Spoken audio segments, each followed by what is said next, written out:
Chapter 184. The corners of Xia Dong's mouth twitched. He softened his tone and looked at her pitifully. "Wifey, we've already brought our luggage over.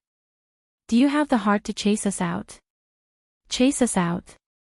What a serious word. Why did Xia Dong feel guilty? She tried to find other reasons to make him back off. "Ah Han, my place is very cramped. I don't have any extra rooms." He had already planned it out. "It's not cramped at all. Xiao Yi and Xiao Bao can share a room. I'll sleep in the living room. Don't you think that's just right? What's so great about it?" The corners of her mouth twitched and she looked at him suspiciously. "You're really willing to sleep in the living room?" She had seen his king-sized bed before. Would he be willing to abandon his luxury and live in her small home? He looked at her meaningfully and smiled. "I've even slept in a cave on a deserted island. Why would I mind sleeping in the living room?" Xia Dong's mind instantly flashed with the scene of them being brought to the deserted island by Xiao Bao. "Wifey, what other reasons do you have to object to? Tell me." Xia Dong rubbed her eyebrows. Actually, the biggest reason was old madam. However, since he said that he would solve it, she would believe him. He lowered his head and moved closer to her. "So, can I stay here now?" Xia Dong was defeated by him and nodded dejectedly. "But I'm warning you. You're not allowed to enter my room. If Aunt finds out, you'll have to explain yourself." "Yes, my dear wifey." He smiled and kissed her cheek. Just like that, Bailey Han shamelessly stayed there. His huge suitcase was stuffed to the brim. Other than a change of underwear, he didn't have many jackets. The only thing that occupied the space was a pile of books. Xia Dong picked one up, and the corner of her mouth twitched. How to be a good father. She picked up another one, Sears Maternity Encyclopedia. She picked up another one, 280 Prenatal Education. She flipped through them again and again. They were all about pregnant women and their parents. When she picked up the last one, she almost vomited blood. The title was actually Encyclopedia of Women's Lives. Just how much does this guy want to know about women? She took a step back and distanced herself from him. She looked him up and down with a strange expression, her eyes revealing her suspicion of him. Bailey Han coughed awkwardly. He just wanted to know more about her and the baby in her belly. He had already missed the triplets' pregnancy, and he didn't want to miss this baby's pregnancy. The more he knew, the better he could take care of them. She put his clothes in her wardrobe and looked at their clothes hanging side by side. It was a strange feeling, as if he had slowly become part of her life. His toiletries were also placed in the bathroom. He even deliberately put their toothbrushes together, with their toothbrushes facing the same direction. Their towels were also placed at the same level, and their skincare products were placed next to hers. He spared no effort to show his presence and invade her space. At first, she wasn't used to it, but after looking at it for a long time, she began to feel that the scene was very harmonious. In the afternoon, his assistant, Lu Zihao, came by with a stack of documents and a small box. Of course, Xia Dong didn't see anything. In the evening, Bailey Han took her and the children out for dinner. They found a restaurant with a good environment. When they arrived at the reserved room, Bailey Han didn't order for a long time. Xia Dong was curious, so he explained that there were guests coming. After waiting for a few more minutes, Xia Yun and Gao Mingyuan walked in under the guidance of the waiter. Bailey Han invited Xia Dong and Gao Mingyuan to order. The couple ordered a few dishes and said that it was enough. Bailey Han then ordered a few dishes that Xia Dong and the children liked to eat, then returned the menu to the waiter. After the dishes were all served, Bailey Han personally poured tea for Xia Dong and Gao Mingyuan. He stood up, raised his cup with both hands, and said politely, "Aunt, Uncle, I know that you two can't drink, so today, I'd like to propose a toast to you too. Thank you for all the hardships you've put in to raise Xiaodong, and thank you for all the care and love you've shown her all these years. You too treat Xiaodong like your own daughter, so I'm also your son-in-law. If I treat Xiaodong badly in the future, you don't have to be polite. Feel free to hit or scold me. Xiaodong didn't expect Bailey Han to say such words. She was happy and touched that he respected her family. Xia Yun originally gave Bailey Han 2 months of probation because she didn't completely trust him. She didn't expect him to be so sincere. He directly lowered his status and attitude in front of the old couple. She didn't want to make things difficult for him, so she reminded him to treat Xiaodong and the children well. Then, she drank the cup of tea. Gao Mingyuan thought further than Xia Yun. He casually mentioned Bailey's family, and Bailey Han immediately promised that he would persuade his family. Only then did Gao Mingyuan drink the cup of tea with satisfaction. After this meal, Xia Yun and her husband had a better impression of Bailey Han. They thought that he was a young master of a big family and didn't know how to take care of people. They didn't expect him to take care of everyone so well. One moment, he was boning fish for Xiao Bao, the next moment, he was pouring drinks for Xiao Guai, and the next moment, he was pouring soup for Xiaodong. From time to time, he even poured tea for the old couple. Although he was busy, his movements were very elegant. His every movement showed that he was well educated. Xia Yun and her husband secretly nodded. After the meal, Bailey Han invited Xia Yun and her husband to the side hall to rest. The side hall was beautifully decorated. It was filled with flowers and balloons. On the floor, there was a big heart shape made of red roses. The elegant sound of a violin came from somewhere.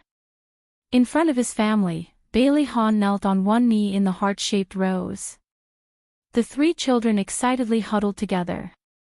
Daddy was asking for their hand in marriage.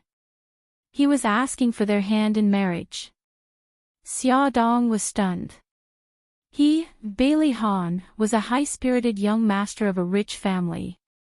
He was the CEO of a corporation. She really didn't expect him to kneel down and propose to her. She was at a loss as she watched him take out a red velvet box from his jacket pocket. When he opened it, a diamond-studded ring lay in the box. It shone charmingly under the light. Bailey Han looked into her eyes and said seriously, Xiaodong, Bailey Han, will never propose to another woman in my life. He promised that in this life, he would only love her. From the time he treated her family to dinner without telling her, until now, when he proposed to her in front of her family, the emotions he brought to her continued to escalate. She bit her lip as tears glistened in her eyes. Mommy, marry Daddy, marry Daddy. Xiao Guai's tender voice sounded. Mom, don't hesitate anymore. Xiao Bao also encouraged her.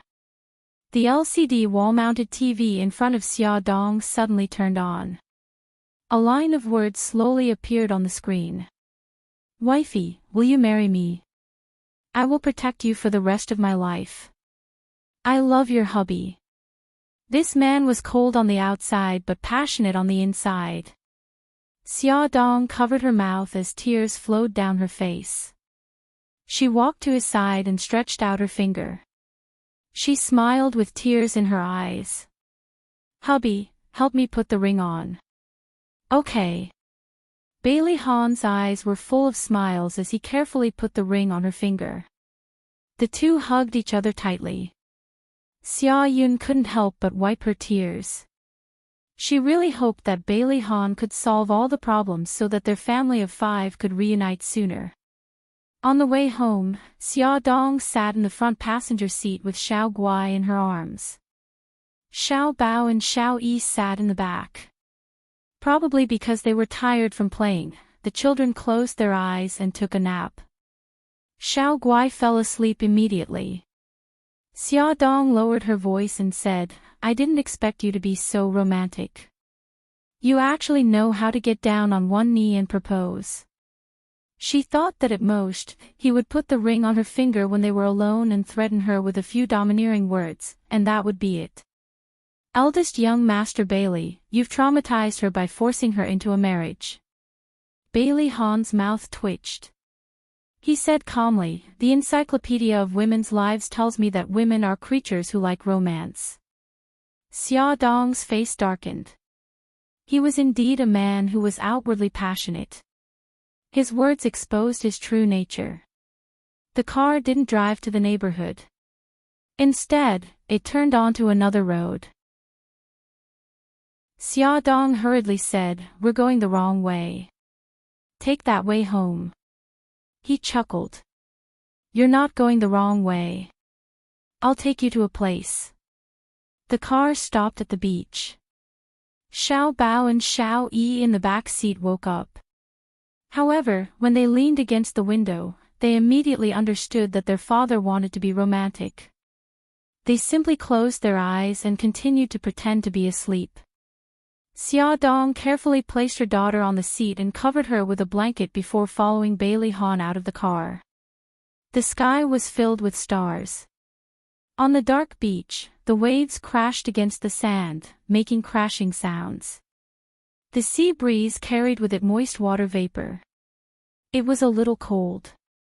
Xia Dong hugged her shoulders. Bailey Han took off his jacket and draped it over her shoulders. Just stand here. I'll be back soon. He ran to a spot about 10 meters away from the beach. With the help of the searchlight, Xia Dong saw that there were a bunch of rod-like things stuck in the ground in front of him. She saw him bending over and fiddling with them for a while. The thin fuse was ignited. It sizzled as it burned, and then it made a few loud popping sounds.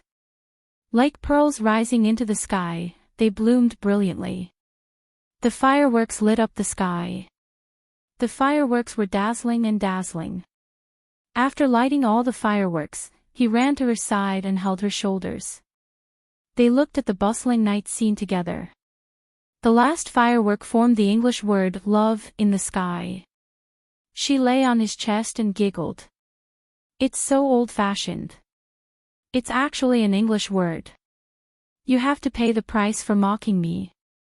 His mesmerizing eyes stared at her lips with evil intentions. He lowered his head and moved closer to her. Just as he was about to kiss her, he suddenly heard the whispers of the two little rascals behind him.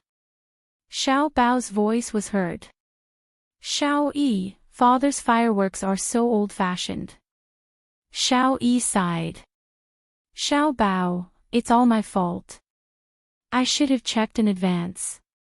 Xiao Bao clasped his hands. Ai, Xiao Yi, we're so pitiful to have such a father. Welfare, Hongcha 866. Chapter 185. Xiao Yi patted him on the shoulder. Xiao Bao, we can't dampen Daddy's enthusiasm, even though romance also depends on talent. Xia Dong couldn't help but laugh. Bailey Han's face was as black as the bottom of a pot. What was going on now? Was he being despised by his wife and children? Clearly, the romance novels told him that setting off fireworks was a very romantic thing. The two little rascals were deliberately causing trouble. Bailey Han was very dissatisfied and was very annoyed. Xiao Bao stuck out his tongue. Xiao Yi, Daddy is angry. Let's hurry back to the car and give them some private space. Xiao Yi nodded seriously. You're right. We can't be third wheels. Bailey Han's whole body was emitting cold air as he bared his teeth at the two little rascals. You've been third wheels for a long time, okay? The two little rascals covered their mouths and snickered as they ran back to the car. Xia Dong held his hand and laughed softly. Don't be angry. The fireworks are very beautiful. Bailey Han's belly full of anger instantly dissipated without a trace. He hugged her waist.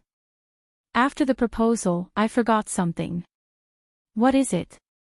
He said seriously, kiss you. Actually, He was embarrassed in front of the child, aunt, and uncle. She blushed. Fortunately, it was night time and he couldn't see clearly. She tilted her head slightly and closed her eyes. She used her actions to express her wishes. His eyes were full of smiles as he lowered his head and finally kissed her lips as he wished. Unfortunately, he didn't taste it for long because the three little rascals were waiting for them in the car. When they returned to the car, Xiao Guai was already awake and giggling while hugging the blanket. Xia Dong carried her daughter and pinched her soft cheeks. Gigai, what are you giggling about? Xiao Guai pointed at the beach outside the window. The fireworks are so beautiful. Our daughter knows what's good for her. Bailey Han patted Xiao Guai's little head. Honey, buckle up. I'm going to drive. When they returned home, it was already past 10 o'clock. Xia Dong took her daughter to the master bathroom to take a bath, while Bailey Han took his two sons to the bathroom outside. The three of them soaked in the bathtub together as Bailey Han rubbed the backs of the little rascals. The scene was very heartwarming. Xiao Yi felt that it was very novel.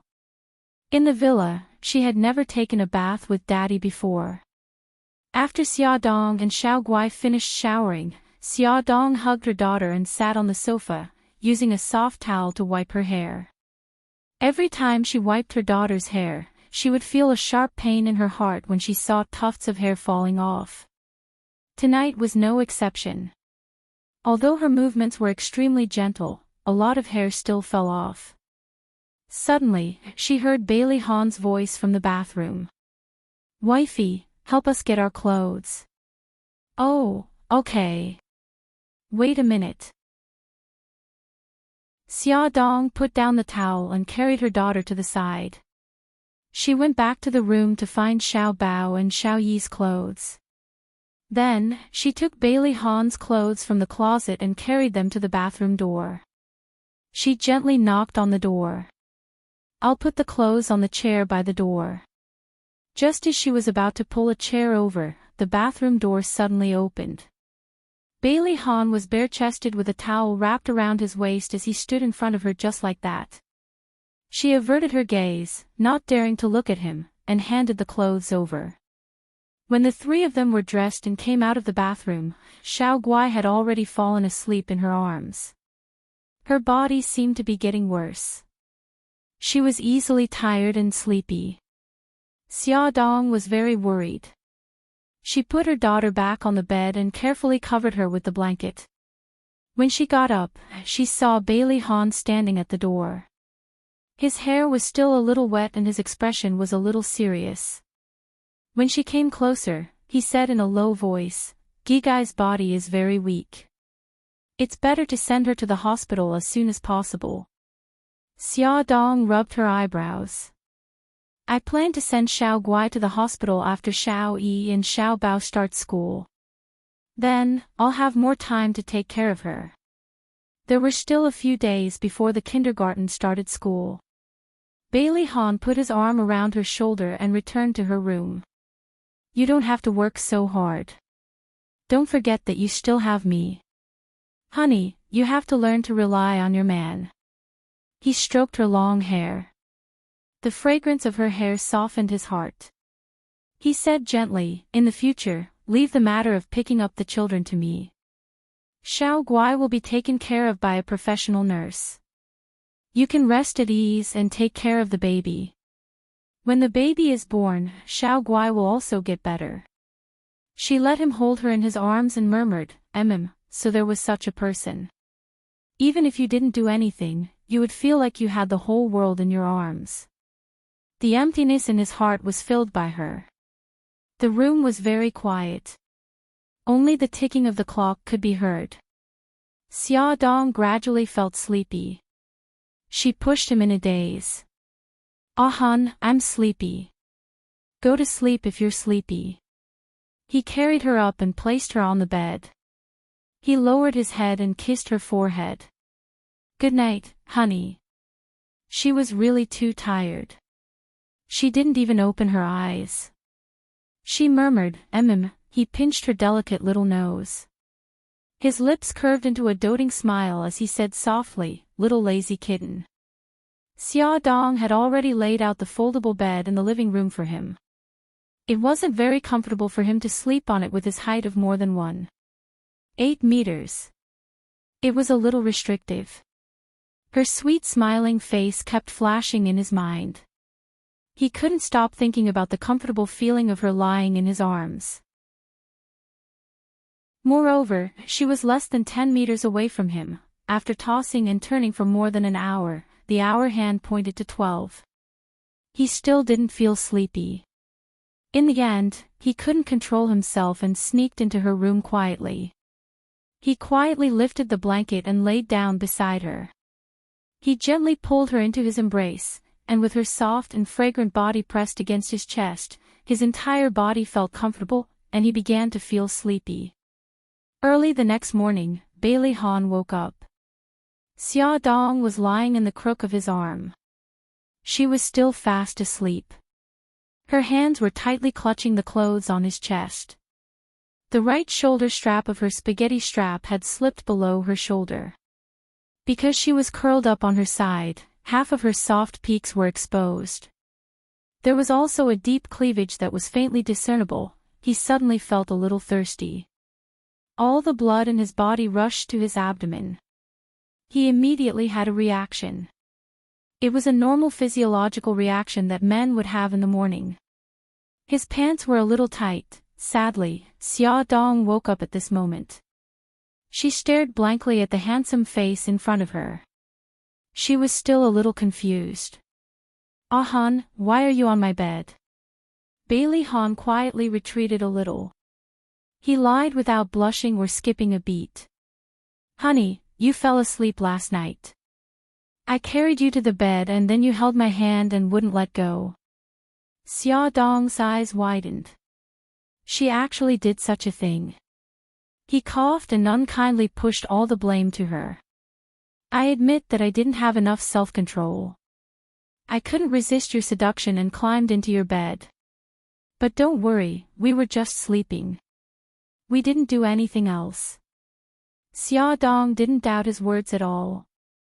She really thought that she had raped him. She scratched her messy hair in annoyance. "Forget about what happened last night.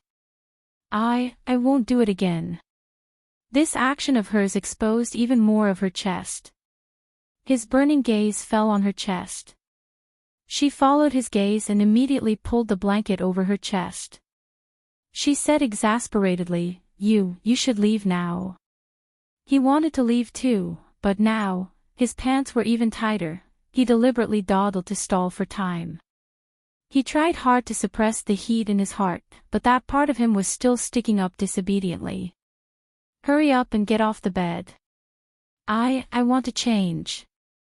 Xia Dong was already embarrassed.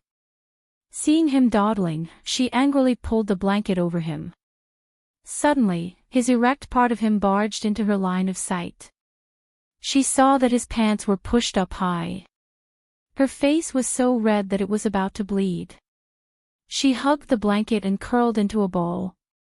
She said softly, I'll lend you the bathroom." Bailey Han's face darkened. He was so angry that he almost vomited blood. Seeing her shy look, he couldn't help but tease her. He deliberately moved closer and blew hot air into her ear. "You were the one who did that to me last night. Shouldn't you be responsible for taking it down?" Xia Dong was embarrassed by his words. She felt even more that it was her fault. She stuttered, Then I'll use my hands to help you." Bailey Han's face darkened. "Where did you learn those things?" She whimpered, "From the calcium tablets in Japan." She had crazily taken remedial lessons in order to seduce him back then. "You're not allowed to look at those things in the future." Bailey Han's face reddened. He coughed and bit her ear. "If you want to look at them, I have to look at them with you." Bailey Han was satisfied to see her trembling all over. His wife was so cute when she was shy. She turned her face away, which was as red as an apple. She looked at him in disdain. Pervert, he happily pulled her cheek and kissed her lips. Then I'll only be lustful to you. Go away. Xia Dong covered her head with the blanket. She really wanted to find a hole to hide in. Bailey Han pulled the blanket over her head, open a crack to prevent her from suffocating herself. He laughed softly. I'll go out now. He was worried that if he didn't go out now, she would suffocate under the blanket. What a shy little thing, he couldn't be lazy anymore today. He had a meeting with the board of directors in the afternoon. After breakfast, he changed his clothes and walked out of the room with his briefcase. He was wearing a black suit and a white shirt. The simple style made him look elegant and handsome. He had a high nose bridge and a slightly hooked nose, adding a bit of coldness to his handsome face. His eyes were deep and wise. The morning sun shone through the window and shone on his body, softening the cold lines on his face. He looked at her with a smile on his lips. Wifey, help me with my tie. Ad Shinwu 799. Chapter 186. Xia Dong smiled and took the tie from his hands. He leaned over and their faces were so close that they could almost feel each other's breath. Her slender and beautiful fingers deftly flipped over his chest. Bailey Han looked at the serious woman in front of him and the smile in his eyes became even brighter. He quickly lowered his head and kissed her cheek. She lowered her head guiltily. The children were still in the living room. Honey, I'm leaving. Bailey Han stroked her hair and looked up to wave to the three little guys in the living room. Babies, Daddy is going to the company. Gigai, stay at home and listen to Mommy. Got it, Daddy. If you don't leave now, you'll be late. Xiao Bao smiled mischievously. You're stupid. Daddy is the big boss. No one will ever say that he's late. Xiao Yi curled her lips. Wow, Daddy is so awesome. Xiao Guai's eyes sparkled. Bailey Han laughed. It felt so good to have a wife and children. After he went to the company, Xia Dong took care of the children at home. As school was about to start, she urged Xiao Yi and Xiao Bao to take out the summer homework left by the teacher. She wanted to check on the completion of the homework. Xiao Yi's homework was very neat and tidy. Her handwriting was also very beautiful. She did all the math correctly and didn't make any mistakes in her foreign language. The language teacher only left a few weekly notes and an essay. The essay's title was, My Mother and Me. Xia Dong wanted to see the essay's content, but Xiao Yi snatched the homework from her hands with an unnatural blush on his little face. He raised his chin. You can't invade my privacy. Xia Dong raised her eyebrows in amusement. I just want to see if your essay is good. Humph, you can't see it anyway. He used so many words of praise in his essay. If she saw it, it would be embarrassing. She stroked his head. All right, I won't see it. What a pity. Although Xiao Yi didn't reject her, he refused to call her mommy. She really wanted to know how he would talk about her in his essay. Xiao Bao's homework was a mess because he hadn't done it yet. Xia Dong rubbed her forehead. Xiao Bao, school starts the day after tomorrow and you haven't done your homework yet. What's the meaning of this? Xiao Bao shrugged indifferently and glanced at Xiao Yi's neat pile of homework. He said disdainfully, those things are nothing to me. I can finish them in the afternoon. All right, you can start now. I'll check your progress tonight. If you can't finish it, I'll make fun of you for a month in the name of boasting. Xia Dong held his young shoulders and pressed him in front of the desk. Don't worry, I'll start now. Don't disturb me here, okay? The little guy had a terrible temper. In the afternoon, the driver, Uncle Wang, came with 2 large suitcases. One was filled with Xiao Yi's clothes and the other was, of course, Bailey Hans. Xia Dong took out their clothes from the suitcases and arranged them in the closet. It was already past 4 o'clock. She washed her hands and went to the kitchen to make some simple and delicious purple potato balls. She called the 3 children to the dining room to eat. Everyone was given a small portion to prevent them from being too full and refusing to eat dinner. After tea time, Xiaobao returned to his room to continue working on his summer homework. Xiao Yi sat on the carpet with his little notebook and was fiddling with something. Xiao Guai lay beside him and watched, letting out a crisp laugh. "Brother Yi, this is so fun." Xia Dong couldn't help but look up at the laptop screen. It turned out that he was playing a game. "Gigai, do you want to play? I'll teach you." Xiao Yi now enjoyed the feeling of having siblings. "Okay, Brother Yi. How about this?" The 2 little guys leaned their heads against each other, whispering and laughing from time to time. The atmosphere was very warm and happy. However, they didn't know that a crisis was slowly approaching them. Hospital. It was past 9 o'clock at night and Su Xingchen was the only one left in the VIP ward. She was playing with her laptop out of boredom. Her face had gone through a second plastic surgery and the gauze on her face hadn't been removed. Under the light from the laptop screen, she looked a little creepy. Suddenly, there was a knock on the door. She thought it was the nurse, so she didn't raise her head and said impatiently, "Come in." She heard the crisp sound of footsteps and saw a tall figure standing in front of her bed. Su Xingchen felt that something was wrong. She raised her head and her eyes were filled with surprise. "Godfather, you've finally come to see me." The person who came was her godfather. He was wearing a black trench coat and looked to be in his 40s, much younger than his actual age. He had a handsome face and there was a sense of calmness and experience between his brows. In his deep eyes, there was an imperceptible shrewdness. The corner of his lips hooked up and his smile was very gentle. "Baby, your mommy-daddy is watching over you in the hospital every day. It's not convenient for me to come and see you." "I know, Godfather. I don't blame you." Su Xingchen touched her face that was wrapped in gauze and said self-deprecatingly, "I've become ugly now. I'm worried that I'll scare you." Her godfather sat by her bed and put his arm around her shoulders. "Baby, don't talk nonsense. No matter what you become, Godfather won't be scared." "Then, Godfather, will you still love me?" She looked at him carefully.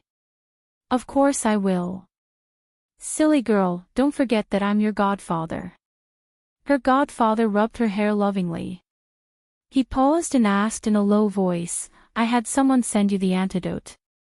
Is it useful?" Su Xingchen nodded. "It's quite useful. When my drug addiction kicks in, it's not that painful anymore."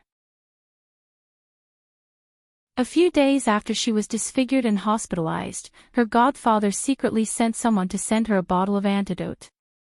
He said that it could suppress the drug addiction in her body and let her take it when the drug addiction kicks in. "That's good. Baby, don't worry.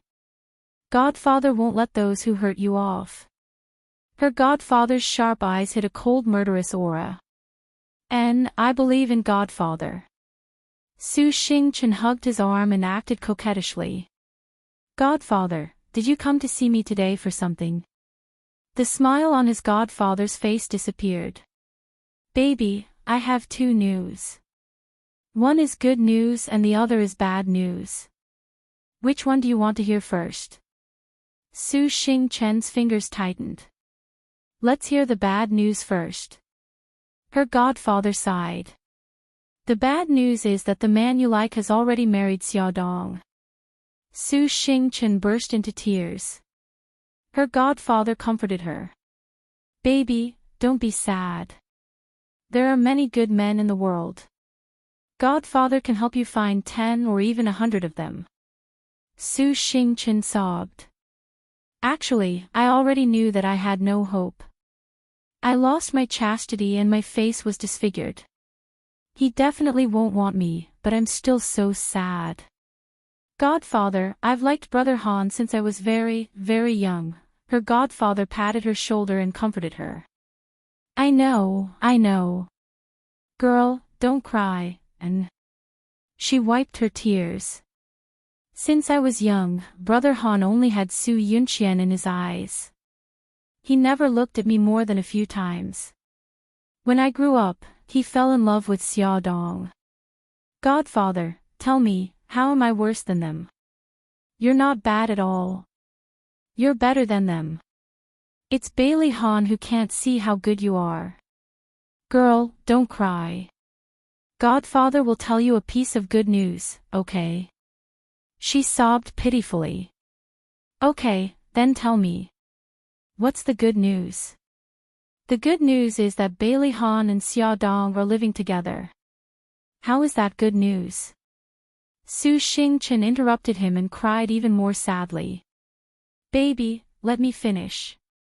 Her godfather patted her shoulder helplessly. Recently, I've been secretly monitoring them. I want to find a loophole and avenge you. These 2 days, I finally found out that Bailey's old madam doesn't like Xia Dong and forced her to leave Bailey Han. And Bailey Han married Xia Dong behind the old madam's back. Say, if this matter is exposed by the media and reaches the old madam's ears, won't there be a huge uproar? Su Xingchen gradually stopped sobbing. Her eyes that were still wet with tears emitted a cold light. Godfather, you're right. Not only must we let the old madam know, but we must also let Su Yunqian know. Su Yunqian definitely won't let Xia Dong off. Not only that, there's also Mikakito. Although he returned to Japan, I believe he's still paying attention to Xia Dong's situation. When he returns to China, do you think he'll agree to Xia Dong marrying Bailey Han? Su Xingchen bit her lip. Then will Mikakito harm Brother Han? Her godfather sighed. Baby, they've already caused you so much trouble. Why are you still thinking about that man? Let them deal with their own grudges. All we're doing is adding fuel to the fire. Su Xingchen gritted her teeth and struggled for a long time. But when she thought about how she was now neither human nor ghost and how Bailey Han could no longer fall in love with her, she finally made up her mind and nodded. Her godfather comforted her and said, Baby, don't worry. I'll use this opportunity to make Mikakito pay the price. Xia Dong did not expect trouble to come so quickly. The next morning, after Bailey Han said goodbye to his wife and children, he was about to go to the company. Just as he opened the door, countless lights flashed in front of him. A group of reporters surrounded him and asked all sorts of questions. Mr. Bailey, I heard that you and Miss Xia Dong got married. Did you get married so quickly because Miss Xia is pregnant with your child? Mr. Bailey, did you break up with Miss Su because you fell in love with Miss Xia? Did Miss Xia get pregnant before or after you broke up with Miss Su? Miss Xia, aren't you Mikakito's fiancée? Why did you suddenly marry Mr. Bailey? Does Mr. Beitang know about your marriage? Sharp questions came one after another, catching Xia Dong off guard. Bailey Han was calm. He opened his arms and stopped the reporters who came forward. He protected Xia Dong and let her go back to the room. He avoided the reporters' questions, closed the door with a bang, and squeezed out of the crowd of reporters. With a cold expression, Bailey Han glanced at the group of reporters and said coldly, I don't care which newspaper or magazine you are from. If anyone dares to say anything, Bailey Han will immediately make sure that they lose their jobs. They won't even be able to say another word. The reporters were stunned. They knew how powerful Bailey's family was, so naturally, they did not dare to confront him head-on. There were also a few who were not afraid of death and secretly recorded Bailey Han's threats. Of course, whether they were really not afraid of death, or if they had ulterior motives and pretended to be reporters, this was worth pondering. Bailey Han entered the elevator and called Xia Dong. He told her not to worry and that he would send people to deal with the group of reporters outside the door. Soon, two cold-faced men in black suits blocked the entrance of Xia Dong's apartment building. They snatched the cameras from the hands of the reporters and took the memory cards inside. There was a lot of noise downstairs. Many people in the residential building heard the noise and poked their heads out to watch the show. Xia Dong was also very anxious at home. Xiao Yi held a small notebook and browsed through the news of the day. She suddenly found that Daddy and Mommy's matter had already spread on the internet. Her little face immediately became cold. If this matter became known, it would be impossible to hide it from great-grandma. She would definitely make trouble for Mommy. Xiao Yi, what's wrong? Xia Dong saw Xiao Yi's dark face staring at the computer screen and asked with concern. Xiao Yi slammed the notebook shut and said, "Nothing, Mommy. I want to eat dessert. Can you make it for me?" Xia Dong was stunned. Then she smiled happily and hugged him tightly. "Xiao Yi, you just called me Mommy. I'm so happy." Xiao Yi's little face flushed red and he awkwardly avoided her gaze. He just wanted to divert her attention. He didn't expect that he would subconsciously call her Mommy. "Xiao Yi, can you call me Mommy again?" She rubbed his cheeks and happily teased him, temporarily forgetting about the troubles outside. His face darkened. "Dido rub my face." Why did she like to rub his face like second uncle? Xia Dong smiled. "If you call me Mommy again, I won't rub it." He snorted and puffed up his cheeks like a cute little bun. "Call me Mommy. Mommy." His voice was pitifully soft, but Xia Dong still heard him clearly. She gave him a loud kiss on the cheek. Baby, Mommy is so happy." His rosy cheeks flushed red. The mother and son were enjoying the happiness of a family reunion, but the outside world was already in chaos.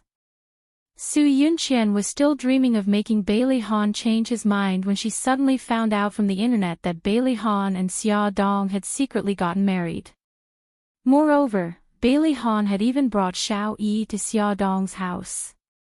She thought she had seen wrongly and carefully read the headlines 3 times. In the end, she rolled her eyes and almost vomited blood from anger. They actually got married. Damn it, how did things develop so quickly? What should she do now? Bailey's old residence was already in chaos. The old madam was so angry that she fainted and called the family doctor for emergency treatment. The first thing the old madam said when she woke up was to call Bailey Han and ask him to come home. When Bailey Han received the call from the servant, he was on his way to the old residence. He knew that once things got out of hand, the first person he had to appease was the old madam. Fortunately, he was already prepared for a war. Come and see. Songshu 566.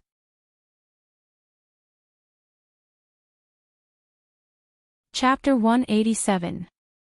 As soon as Bailey Han stepped into the living room, he could feel the anger of his family. Old Madam, Bai Jinxiu, and Bailey Xiong assumed the posture of a 3-way trial. Everyone was furious, and a storm was brewing. He looked calm and said frankly, "Grandma, Mom, Dad, Xia Dong and I are married." The old madam used her walking stick to poke the floor fiercely, her eyes burning with anger. "Bailey Han, you bastard. You hid such an important matter like your marriage from us. Do you still have us elders in your eyes?" Bailey Han said calmly, "I'm here to clarify this matter. Grandma, tell me first, why do you hate Xia Dong so much?" Old Madam said angrily, "I won't allow you to marry Xia Dong, not only because I hate her, but also because she doesn't deserve to enter the Bailey family." The corner of Bailey Han's lips curled up in a mocking smile. "Grandma, don't talk about all that nonsense. What do you mean by not being of equal status?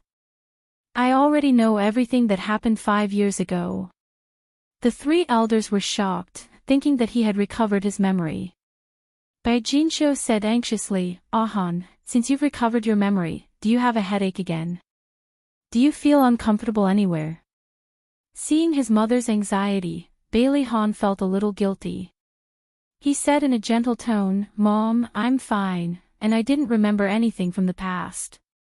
However, I've already investigated what happened 5 years ago." "Grandma, you've all misunderstood Xia Dong."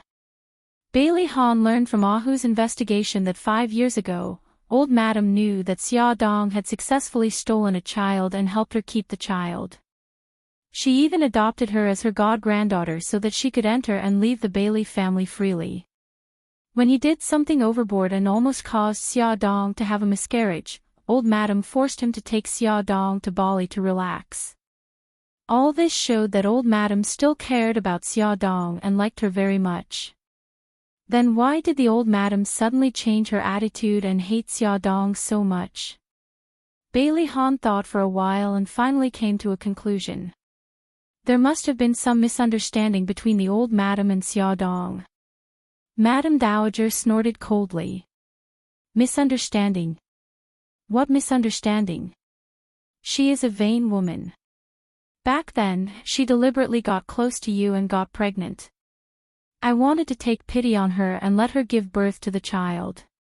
But in the end, she hooked up with Mikakito and eloped with him to Japan.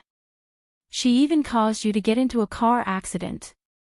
Now that she has given birth to Mikakito's child, why is she still bothering you? What right does such a fickle woman have to marry into the Bailey's family?" Bailey Han finally understood what kind of misunderstanding the old madam had about Xia Dong. He frowned and explained one thing at a time. "Grandma, when Xia Dong left China back then, she did not elope with Mikakito. 5 years ago, she was framed and the scandal was all over the place.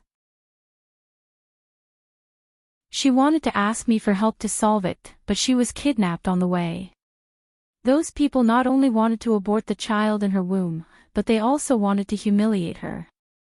Fortunately, Mikakito arrived and saved her life. Xia Dong knew that someone wanted to harm her, so she asked Mikakito to hide in Japan. The old madam did not expect this at all. She was stunned for a few seconds and retorted, even so, why did she stay in Japan? It's obvious that she didn't want to give the child to the Bailey's family." Bailey Han was helpless. "Grandma, you are also a mother. Why can't you understand Xia Dong's feelings as a mother? She did have some selfish motives, but she was not vain. As for the other things, I can explain them." The old madam said angrily, "Fine, tell me. I want to hear your explanation." Bailey Han rubbed his forehead. "I already have some memories of the accident. It has nothing to do with Xia Dong. I was careless and didn't see the truck in front of me, so I crashed into it. Xia Dong didn't come back from Japan to pester me, but..." As he said this, he hesitated. Should he tell the family that Xiao Bao and Xiao Guai were also his biological children? If he didn't tell them, they would continue to misunderstand. But if he told them that he did not discuss it with Xia Dong, she might get angry again. The old madam was anxious and angry. "Why did she come back to China? Tell us." Bailey Han glanced at the three elders. They all had an expression that said, "If you don't explain it clearly, don't think about it." So he frowned and decided to tell the truth. "Grandma, back then, Xia Dong was pregnant with triplets.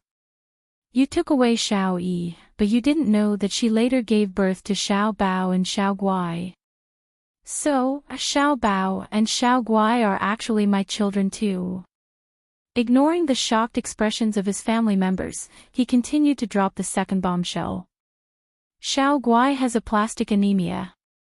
The only way to save her is for Xia Dong to give birth to a child with the same genes as her, then extract the newborn's umbilical cord blood for a transplant. This is the reason why Xia Dong wants to come back to China." The old madam held her forehead and almost fainted again. Bai Jinshou quickly patted her back, and Bailey Xiong poured her a cup of tea. When the old madam caught her breath, Bailey Xiong asked, "If Xiao Guai is really your child, Xia Dong could have just come to us for help if she wanted to save Xiao Guai. Why did she have to come up with so many tricks? I think she's lying again." Back then, Grandma used the lives of Xia Dong's aunt and uncle as a threat to take away Xiao Yi. How do you expect Xia Dong to say that? You want to wait until you know the truth before taking away her other two children. Bailey Han took out a test report. "I know you won't believe what I'm saying, but this is Xiao Bao's and my paternity test report. This test report was provided by Xiao Bao." At that time, he found out that Xiao Bao had known that he was his daddy for a long time and misunderstood that he had abandoned him and his mother. That was why he had been targeting him. The old madam took the test report. It stated that the possibility of the two of them being related by blood was 99%. Silence. A deathly silence. After nearly 10 minutes, the old madam finally calmed down from the huge shock. She sorted out her thoughts and asked with a gloomy expression, "You said that Xia Dong and Mika Keto have nothing to do with each other. What about the previous reports? Isn't she engaged to Mika Keto?" That was all nonsense written by the media. Her engagement to Mika Keto is also fake. Before deciding to clear Xia Dong's name, Bailey Han had asked Yi Siki about the inside story. "Xia Dong got close to me because she wanted to save Xiao Guai. She didn't want to ruin my relationship with Yun Qian, so she deliberately pretended that she was engaged to Mika Keto." The old madam immediately understood after Bailey Han's explanation. It turned out that he had already had feelings for Xia Dong back then. How is Xiao Guai's condition? Although the old madam didn't like Xia Dong, Xiao Guai was still Bailey's child, so she still cared about him. His condition isn't ideal. He needs surgery as soon as possible. The atmosphere froze again. The prerequisite for the surgery was that Xia Dong had to give birth to the baby. Everyone knew what this meant. The old madam was now in a dilemma. She could either agree to the marriage between Bailey Han and Xia Dong in order to save Xiao Guai, or she could resolutely disagree and cause the death of her own great-granddaughter. Bai Jinqiu was still on Su Yunqian's side. Under these circumstances, she definitely wouldn't support Bailey Han. Bailey Xiong, on the other hand, was moved by compassion. He advised, "Mom, since Xiao Bao and Xiao Guai are both our children, it's not a good thing for them to lead a wandering life. It's not good for our family. Since they're already married, why don't we just admit it?"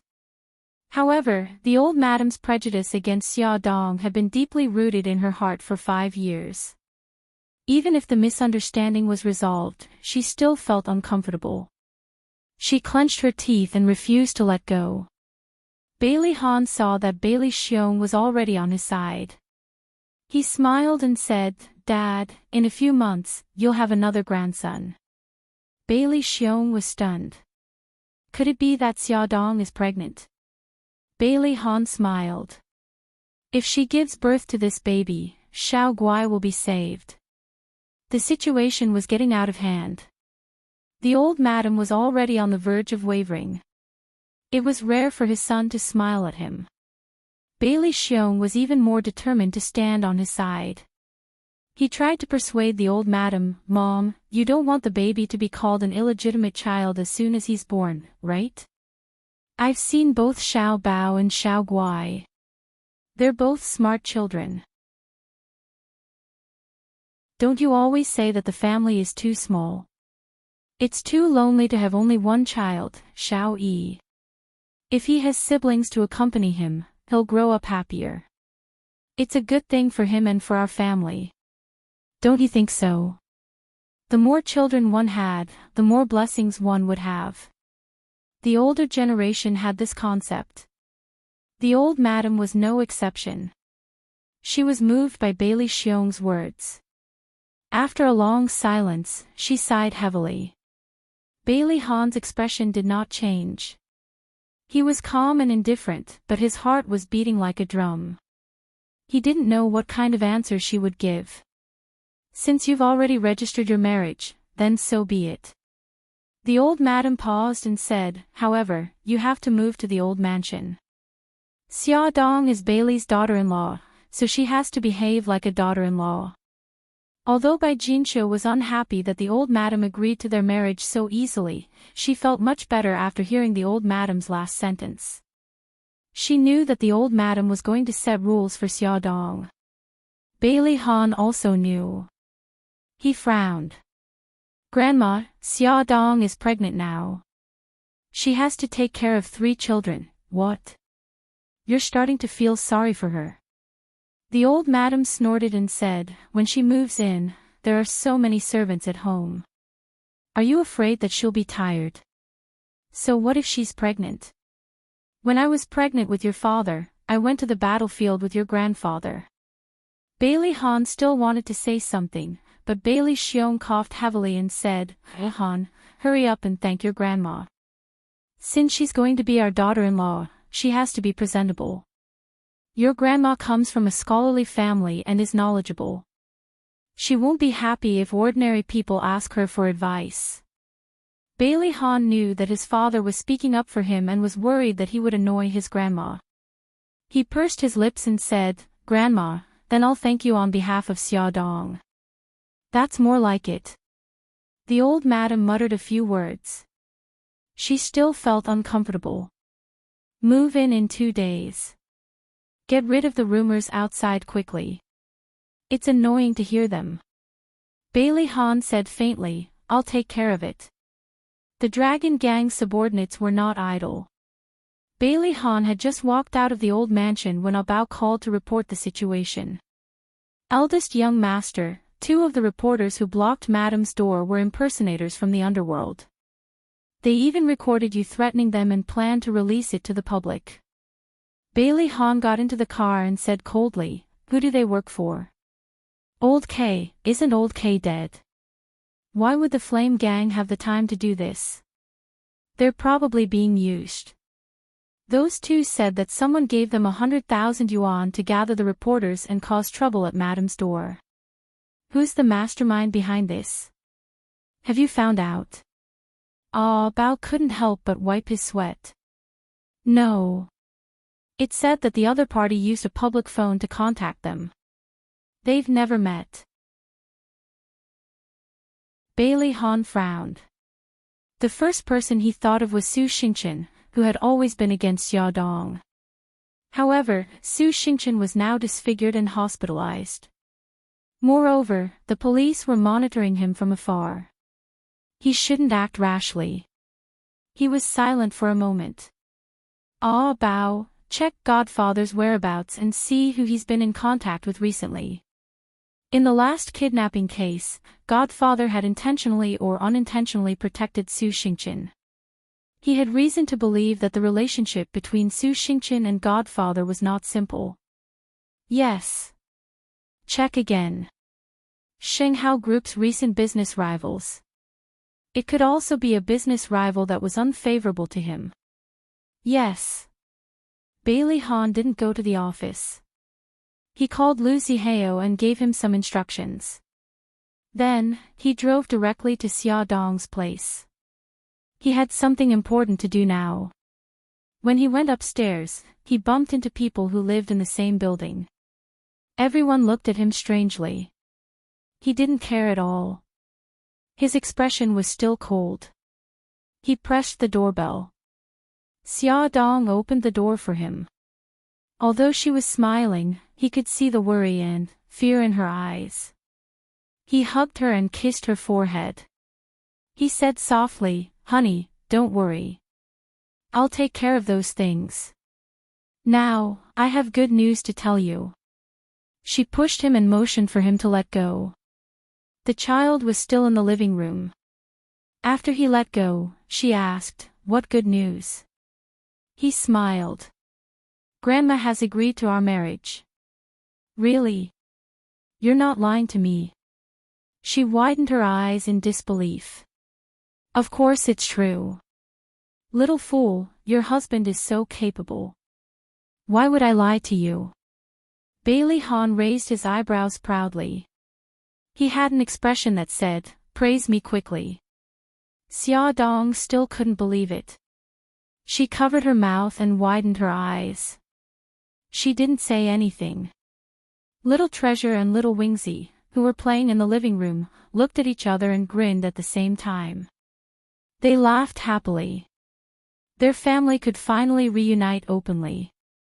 Beauty novel, Songshu 566.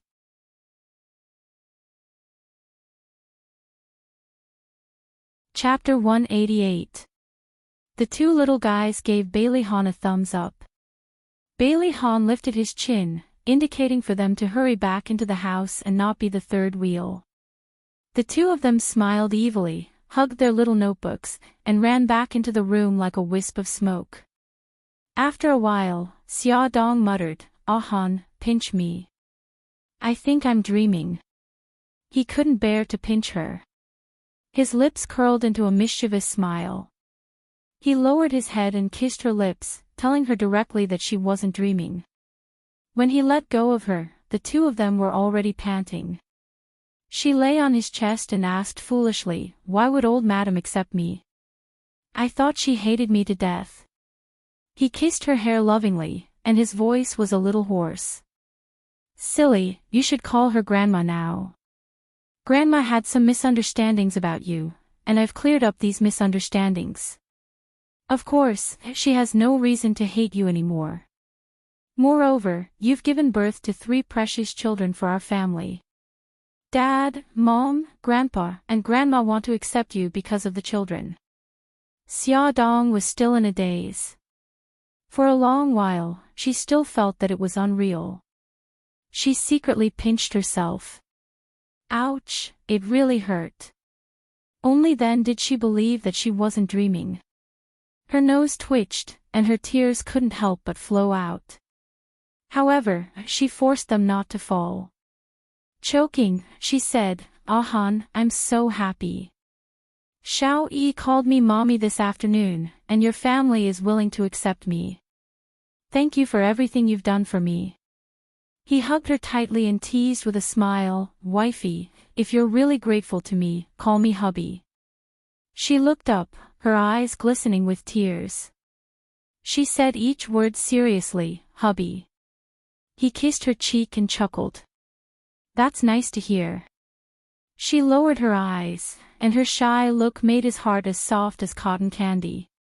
When she calmed down, he smiled and said, "Wifey, dress up and change into something beautiful. I'm going to take you somewhere." "Where are we going?" "It's a secret first." He smiled mysteriously. Xia Dong didn't know what he was up to, but seeing how happy he was, she guessed that it couldn't be anything bad. She was wearing a white silk dress, low-cut and backless, which outlined her perfect figure. However, Bailey Han's face darkened as he asked her to change into another one. Xia Dong looked at herself in the mirror. "Why?" "I think it looks good," Siki said. When she wore this dress, she looked noble and elegant. She also thought it looked good. Bailey Han's entire body was almost emitting cold air. "There are too many exposed areas, you can only wear it for me to see." He did not want to let other men feast their eyes on her. She giggled. "So you're jealous? Then I'll change to a more conservative one." Bailey Han gritted his teeth. "I'm just jealous. In the future, when you go out, you're not allowed to wear skirts that are shorter than your knees, revealing your back, chest, and shoulders. You might as well just let me go out in my long shirt and trousers." Xia Dong's face darkened. He didn't even allow her to show her shoulders. This was too much. Bailey Han touched his chin. "That's a good idea." Xia Dong vomited blood and walked out with her hands on the wall. Xia Dong took 2 or 3 dresses that she thought were more conservative and compared them to her body. Bailey Han shook his head and rejected them all. She was completely at her wit's end. Bailey Han suddenly grabbed her wrist. "Let's go out for a while." Why? I haven't chosen my clothes yet. You don't have to choose. Someone will help you choose later. Bailey Han dragged Xia Dong all the way to the busiest district in the city. With his arm around her waist, the two of them took the elevator directly to the 12th floor. Xia Dong's eyes were glued to the magnificent studio. After 5 years, she did not expect to be dragged to the studio of the internationally renowned stylist, Anson. Anson actually still remembered her. There was a gentle smile on his handsome face. Miss Xia, oh, no, I should call you Mrs. Bailey now. I haven't seen you for 5 years and you've become even more charming. Anson, I didn't expect you to still remember me. You're still as charming as before. Xia Dong smiled as she reached out her hand and politely shook his hand. Bailey Han calmly put his arm around Xia Dong's shoulder and declared his ownership. Anson, help my wife style. The clothes can't be too revealing. They can't show her back, shoulders, or low cut. Young master, you're deliberately making things difficult for me. If she wanted to look beautiful now, how could she wrap herself so tightly? Bailey Han raised his eyebrows proudly. If you can't do it, I can find someone else. Anson held his forehead. Aren't you asking me to ruin my reputation? Forget it, I'll listen to you. Mrs. Bailey, this way please. Anson had a bitter smile on his face. Xia Dong actually felt like they were in the same boat. He sat down in the seat that Anson had designated and said sympathetically, Anson, I will remember your great kindness in my heart. Anson laughed heartily. He suddenly understood why Bailey Han liked this woman. She was beautiful, elegant, humorous, and witty. She exuded a mature charm that was no less than those female stars he had seen. An hour later, Xia Dong walked out of the fitting room with the help of Anson's assistant. She was wearing a champagne-colored silk V-neck dress. Fortunately, it wasn't a deep V-neck, which barely met Bailey Han's requirements. Her hair was tied up, which made the lines of her neck even more charming. Her waist was perfectly cinched, and her shoulders and waist were decorated with crystals and broken diamonds. The dress swayed and fell to the ground, which made her exude an elegant and ethereal temperament. Bailey Han noticed that she was wearing a platinum necklace around her neck. Although it wasn't shiny enough, it complemented the dress well. He had also changed his clothes. He was wearing a white suit with exquisite facial features. Under his sword-like eyebrows, the bridge of his nose was proud and handsome. He was God's perfect masterpiece.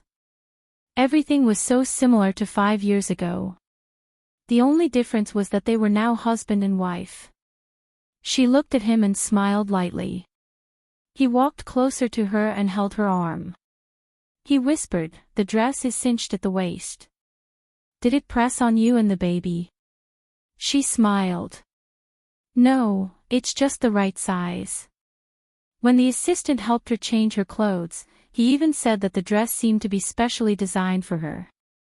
Anson raised his eyebrows proudly. How is it? Are you satisfied? Bailey Han raised his eyebrows.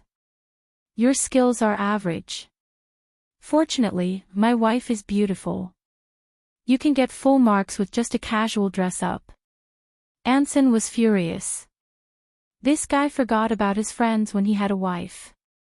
Even if he wanted to please his wife, he shouldn't step on his friends. This was too much. Xia Dong smiled and her eyes curved charmingly. Anson, don't listen to his nonsense. Your skills are definitely worth 120 points. Bailey Han said seriously, wifey, the full marks are definitely 150 points. No, the full marks are 100 points. The other 20 points are bonus points. Xia Dong glared at him. Her charming eyes naturally revealed a flirtatious temperament. Bailey Han's heart fluttered and he held her waist. He didn't want others to see her beauty anymore. He wanted to hide her at home. After getting into the car, Bailey Han didn't drive home. Instead, he drove to the hotel that Lu Zihao had booked. Xia Dong was worried about the children. Bailey Han comforted her. "I've already called the butler. He'll take care of the children." Xia Dong's lips curved into a smile. "Hubby, you're so thoughtful." This was the first time she had taken the initiative to call him hubby. Her husband had pleased Bailey Han. Every pore on her body felt comfortable. The car stopped at the entrance of the hotel. Looking at the reporters surrounding the car and the flashing lights, Xia Dong was a little surprised. She still didn't know what Bailey Han was planning to do. Bailey Han held her hand and smiled gently.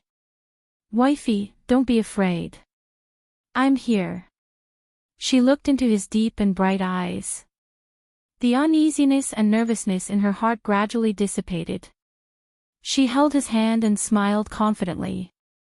"I'm not afraid because you're here." She believed in him. This kind of trust made his heart tremble. It turned out that being trusted by the person he loved was a very fulfilling thing. He could imagine what kind of uproar it would cause when the two of them appeared at the same time. There were flashing lights all around them and the sound of shutters clicking could be heard. After the car door opened, Bailey Han bent over to get out of the car. The reporters immediately crowded over and the bodyguards stepped forward to block them. Lu Zihao stood beside Bailey Han and faced the media. He smiled and said, "Friends from the media, please be patient. In 15 minutes, our CEO will hold a press conference in the banquet hall on the second floor of the hotel. Everyone, please enter first. If you have any questions, you can ask them later." The reporters were still unwilling to leave. It seemed that they wanted to wait for Xia Dong to come out.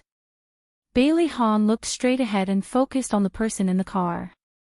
"Wifey, are you ready?" Xia Dong nodded. She smiled and placed her hand in his palm. She elegantly and calmly walked out of the car. The sound of shutters was everywhere, but no one stepped forward to ask a question. Surrounded by the reporters, Xia Dong held onto Bailey Han's arm and walked elegantly and confidently into the press conference. Although this press conference was prepared under Bailey Han's urgent orders, the venue was not sloppy in the slightest. All the reporters from the major media outlets were invited to be present. As the host, Lu Zihao first expressed his gratitude to the reporters for being present. Then, he handed the right to speak to Bailey Han. Bailey Han glanced at the packed reporters below the stage. His handsome face was as cold as ever. He said calmly, "Thank you all for being here. Today, in front of the media, I will explain a few things. If you have any questions, you can ask after I'm done. As long as it is within reason, I will answer them one by one." The audience was very quiet. No one interrupted his speech. Bailey Han glanced at Xia Dong. He smiled and said, "Xia Dong and I fell in love 5 years ago. However, due to some misunderstanding, she left China for Japan. I had an accident and lost my memory. Just like that, we were separated for 5 years. It wasn't until recently that I found out the truth and got her back." Ad. Hongcha 866.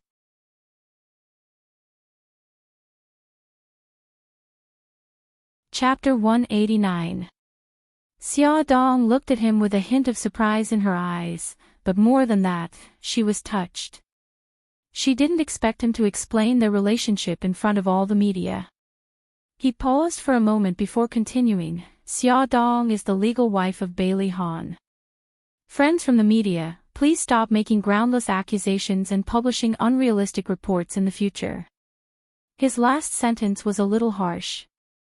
Someone felt offended and questioned loudly, "Mr. Bailey, since you said that Miss Xia and you are lovers, why is she engaged to Mr. Beitang?" Bailey Han replied expressionlessly, "My wife and Mika Keto are only foster siblings. Their engagement is a fake one. The purpose is to make me jealous. Not expecting the great CEO to answer so bluntly, the reporter who asked the question was stunned. He quickly asked, "Previously, there was news that Miss Xia's 2 children are also Mr. Beitong's. May I ask if this news is true?" Bailey Han's expression was serious. "Of course not. Xiao Bao, Xiao Guai, and Xiao Yi are all my wife's children. The Bailey family also acknowledges their identities." Another person asked, "Mr. Bailey, I'm very curious. Why did Miss Xia only appear 5 years later?" Everyone was very curious. Since Xia Dong had given birth to Bailey Han's children, why did she wait 5 years before coming back to look for Bailey Han? Bailey Han's face darkened. This question was related to Xia Dong and the children's privacy, so he didn't want to answer. Just as he was about to open his mouth and refuse to answer, Xia Dong unexpectedly took the microphone. She looked at Bailey Han and gave him a reassuring smile. Then she faced the media and said, "Let me answer this question. 5 years ago, there was a big misunderstanding between my husband and I. I left home and gave birth to the children. I didn't plan to come back, but I didn't expect our daughter to be seriously ill. I had no choice but to come back and ask him for help." Her eyes gradually filled with tears as she continued, "I love my 3 children. I don't want them to be exposed to the public or even laughed at, so I chose to explain everything clearly. I hope that everyone can give the children a peaceful life on account of me as their mother. Thank you everyone." After saying this, her tears almost fell. Bailey Han ignored the burning gazes of the audience and put his arm around her shoulders. The tenderness on his face and the heartache in his eyes moved the reporters below the stage. Everyone took photos of the loving couple, and the audience was silent. Someone in the corner clapped his hands and immediately got a response. The applause sounded like thunder. Lu Zihao thanked them politely on behalf of the 2 main characters. Suddenly, a sharp man's voice came from below the stage. "Mr. Bailey, I would like to ask you something. We all know that you and Miss Su Yunqian were already lovers 5 years ago. Why did you say that you and Miss Xia were lovers? Could it be that Miss Xia was a third party who came between you and Miss Su?" Bailey Han looked up at the man who spoke. He had a square face, thick eyebrows, and the name tag on his chest read, "Evening News Reporter, Liang Jiping." Bailey Han stared at him with a deep gaze and a cold aura. 5 years ago, Miss Su went to England to develop her career and we broke up peacefully. My wife has never been a third party. Please show some respect when you speak. Liang Jiping sneered and said in a mocking tone, "How come I heard that Miss Xia stole your seed from a bar and then eloped with Mr. Beitang to Japan? This person was definitely here to stir up trouble." Bailey Han glanced at Ahu, who was hiding among the reporters. Ahu received the signal from his eyes and nodded. He quietly got up and walked behind Liang Jiping. Bailey Han's expression didn't change as he said indifferently, "I didn't expect you to know more about what happened that year than us. Should I praise you for being omniscient, or should I lament that you seem to know too much?" No media had ever reported the incident of the bar stealing seed, nor had there been any rumors about it. How did the reporter who asked the question know about it? No one in the audience was stupid. From Bailey Han's slightly mocking tone, they could guess that this person was up to no good. Liang Jiping was stunned. He wanted to say something, but he suddenly felt something pressed against his waist. A burly man in a black suit beside him put his arm around his shoulder and smiled apologetically. "I'm sorry, Mr. Bailey. My friend drank too much and spouted nonsense. I'll take him away now." Bailey Han's lips curled up. "Go ahead." Liang Jiping opened his mouth, but before he could finish speaking, an electric current traveled from his waist. He immediately went limp on Ahu's shoulder. Ahu smiled apologetically. "I didn't expect him to be so drunk. Sorry for the disturbance, everyone." Ahu supported Liang Zhiping and swaggered out of the press conference. The reporters in the audience didn't notice that Ahu had electrocuted Liang Zhiping. They thought that the two were really friends, and that the person who spouted nonsense was indeed drunk. Think about it, which normal person would dare to frame Bailey Han for something that didn't happen at all? There were also a few people who were suspicious. Liang Zhiping had gotten drunk too suddenly, but they didn't have time to think too much about it because Lu Zihao had already spoken. Dear friends, today's press conference has come to an end. Our CEO will cover all of your expenses. Next, Miss Etiquette will distribute some small gifts to everyone. The beautiful Miss Etiquette carried beautifully packaged bags and distributed one to everyone according to their seats. Some people quietly flipped through the bags and found a thick red packet and a bottle of expensive red wine. He was indeed the young master of Bailey's family. He was so generous. Everyone understood what to write in the following reports. Some reporters even went up to Bailey Han and Xia Dong to congratulate them on their blessings. Bailey Han thanked them politely in a gentlemanly manner. Bailey Han put his arm around Xia Dong's waist and got into the car amidst the blessings. This hotel was owned by Bailey's family. After Ahu got Liang Zhiping out of the press conference, he took him out of the hotel through the staff passageway and threw him into the trunk of the car. Half an hour later, Ahu stopped the car in front of a villa. He said hello and someone immediately came out of the villa and carried Liang Zhiping, who was still unconscious, to the basement. Ahu ordered his men, wake him up. His men used the simplest and most brutal method. They splashed a bucket of cold water on Liang Zhiping. Liang Zhiping woke up with a shiver and looked blankly at the two men standing in front of him. Who are you? Why are you arresting me? Ahu tore the reporter's ID off his chest and said coldly, I've checked. There's no reporter named Liang Zhiping in the evening newspaper. What's your real name? Who sent you here to cause trouble? Liang Zhiping knew that his impersonation had been exposed. However, he had been paid to do this, so naturally, he wouldn't reveal the mastermind behind the scenes. Gongzi, pry open his mouth. Ahu couldn't be bothered to talk nonsense with him. He called one of his men over and put him in charge of prying information out of Liang Zhiping's mouth. He could use any method, but there was only one rule: don't kill him. After giving his orders, Ahu went to the living room to drink tea leisurely. From the outside, this villa looked no different from an ordinary mansion. No one would think that this was the gathering place of City A's most mysterious gang, the Dragon Gang. This villa was built against the mountains and rivers. There were no other residential areas nearby, so it was very convenient. Even if they killed someone and dumped the corpse in the wilderness, no one would be able to find out.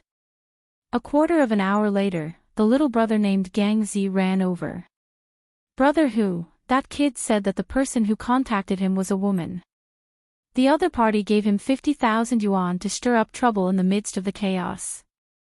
Ahu was about 1.8 meters tall. He was burly and had a square face.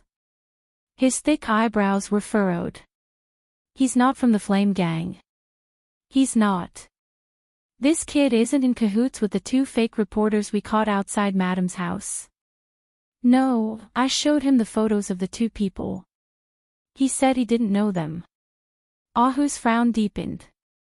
It seemed that there were two groups of people who wanted to deal with Elder Master and Madam. If the two fake reporters were sent by the Godfather, then who sent Liang Zhiping? He had to report this to Elder Master as soon as possible. When Bailey Han received Ahu's call, he was at Xia Dong's house. Xia Dong went back to her room to change her clothes. He took his phone to the balcony to make a call. Ahu reported the results of the interrogation. Bailey Han frowned and said, release Liang Zhiping and follow the vine to get to the melon. Understood, Elder Master. What about the two fake reporters? Release them too, but leave behind some souvenirs. You can decide what you want to leave behind. Warn them that if they dare to go against me again, the next thing they leave behind will be their lives. The people from the Yen gang were always haunting him in Xiaodong. He hated them to the core. How could he not make a show of it? Ahu, how's the investigation on the Godfather's whereabouts? We haven't found anything yet. We've asked many people, but none of them have seen the Godfather's face. We don't even know where he's staying. It'll take some time to find out more about him. Bailey Han's voice was cold. Send 2 people to the hospital where Su Xingchen is. I suspect that the Godfather has a close relationship with Su Xingchen. If that's the case, it's very likely that he's in the hospital. Yes. After ending the call, Xia Dong had removed her makeup. Her hair was down her back, and she had changed into a long white cotton dress. She was wearing home slippers and looked fresh and beautiful. He smiled and pulled her to sit on the sofa. Honey, I have something to tell you. Grandma wants us to move back to the old mansion. She was pouring tea for him. When she heard this, she froze. After a while, she smiled and replied, "Okay, I'm your daughter-in-law now. I should go back and do my duty as a daughter-in-law. Come and see." Hongcha 866.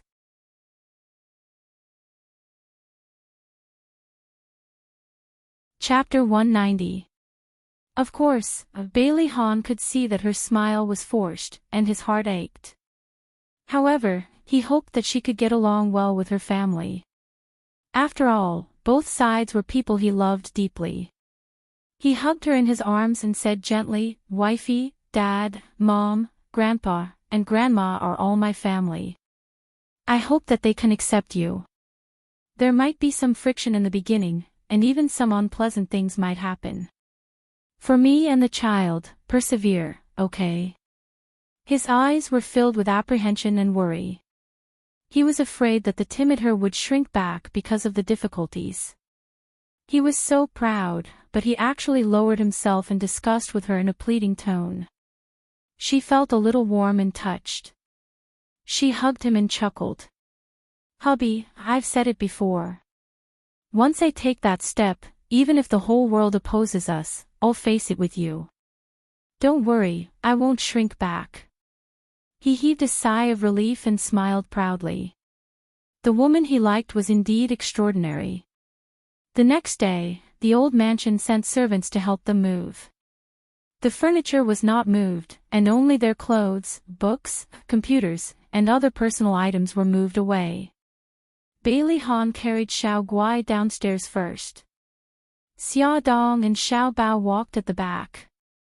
Looking at the house that she had lived in for nearly half a year, she suddenly felt a little reluctant to leave. Although the room was not big and the decorations were not luxurious, it was filled with memories and laughter of her and the children. The future made her nervous, but love made her brave. She took a deep breath, held Xiao Bao's hand, walked out of the room, and locked the door. "Mom, if Uncle Shen comes back and finds out that we've moved, he'll be very angry and anxious." Xiao Bao sighed with a sad face. Xia Dong was also worried about this problem. She had talked to Mikakito several times on the phone, but she had never dared to tell him about her marriage with Bailey Han. Now that it had developed to the point of moving house, if she still did not tell him, she would definitely die a horrible death when he returned from Japan. Old Madam had sent 2 cars over, and there were also 3 or 4 servants to help carry the luggage. The group of people was in full swing, and it was hard for the neighbors not to notice. A few neighbors who were close to Xia Dong came forward to congratulate her. "Miss Xia, I saw your press conference yesterday. It was so touching. I wish you and Mr. Bailey a happy life together." "Thank you. You're moving away now. Come back when you're free." "All right, Sister Wang. Thank you for your care in the past." "What are you talking about? Take care. Let's keep in touch." By the time they were in the car, the kind-hearted neighbors were still waving goodbye, and they moved out in a hubbub. "What are you thinking about?" Are you reluctant to leave? Bailey Han found that his wife was a little unhappy after getting into the car.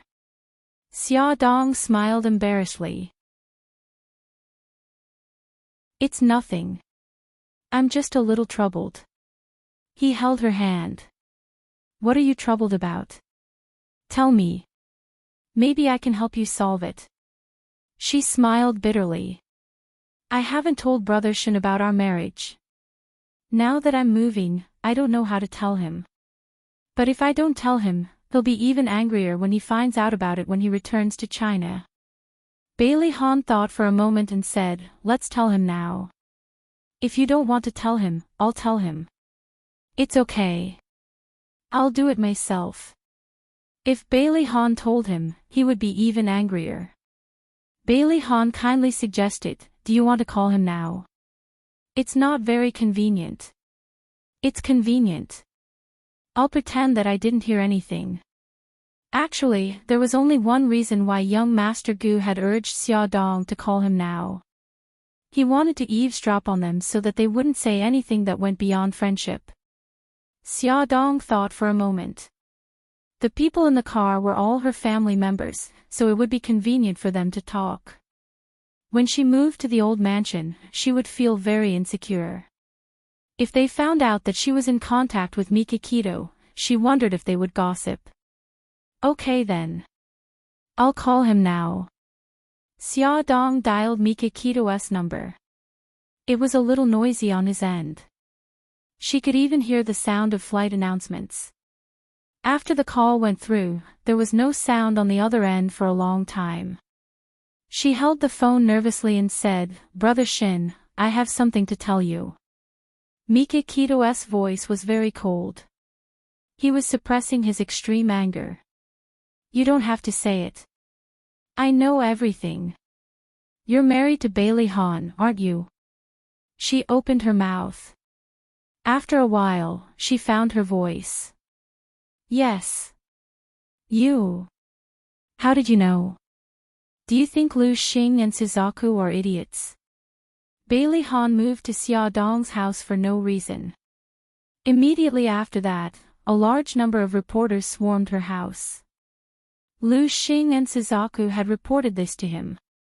He followed the domestic newspapers and quickly found out about her marriage to Bailey Han. He also saw their press conference yesterday. Mikakito's anger had reached its peak and was about to burst out. He suppressed his anger and shouted, I've been waiting for your call and your explanation. But you only informed me when you moved. Xia Dong, am I so unimportant in your heart? No, Brother Shin. I just didn't know how to tell you. Xia Dong was so anxious that she was about to cry. Brother Shin, I'm sorry. I didn't do it on purpose. I'm at the airport now. I'll be in a city in a few hours. We'll talk then. Mikakito did not wait for her to reply and hung up the phone. He gritted his teeth in hatred. His handsome face was a little distorted. The accompanying staff were shocked by the burst of anger from all over his body. They followed carefully, afraid that if they were not careful, they would be unlucky and not even know how they died. The matter in Japan had not been settled, but his wife had been snatched away. He was not in the mood to stay in Japan, so he booked an early flight back to a city. Bailey Han patted Xia Dong's shoulder. Don't be sad. Wait for him to come back. Then you can talk things out. Xia Dong wiped the corners of her eyes, afraid that he would misunderstand. Brother Shen was the one who saved me during my most difficult time. He brought me to Japan and helped me establish a foothold there.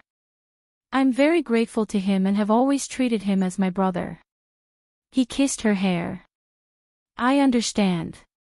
When he heard Yisiki talk about Xia Dong's experience back then, his heart ached. He only hated himself for not saving her in the first place. Otherwise, there would not have been so many things that happened later.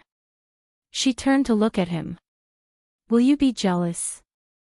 He answered honestly, yes, but I will try to accept it.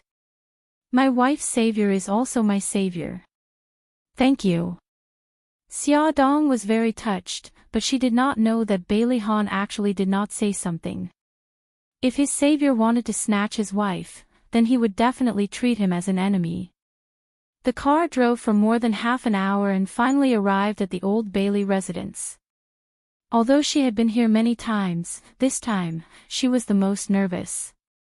At the entrance of the manor, 2 rows of servants stood neatly and bowed respectfully.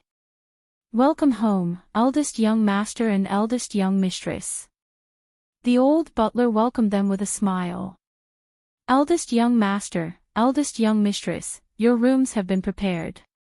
The rooms for the 2 young masters and Xiao Guai and Miss are also prepared. Please follow me upstairs. Bailey Han carried Xiao Guai, and another nanny carried Xiao Bao and Xiao Yi. The group went upstairs and did not see anyone else in the house.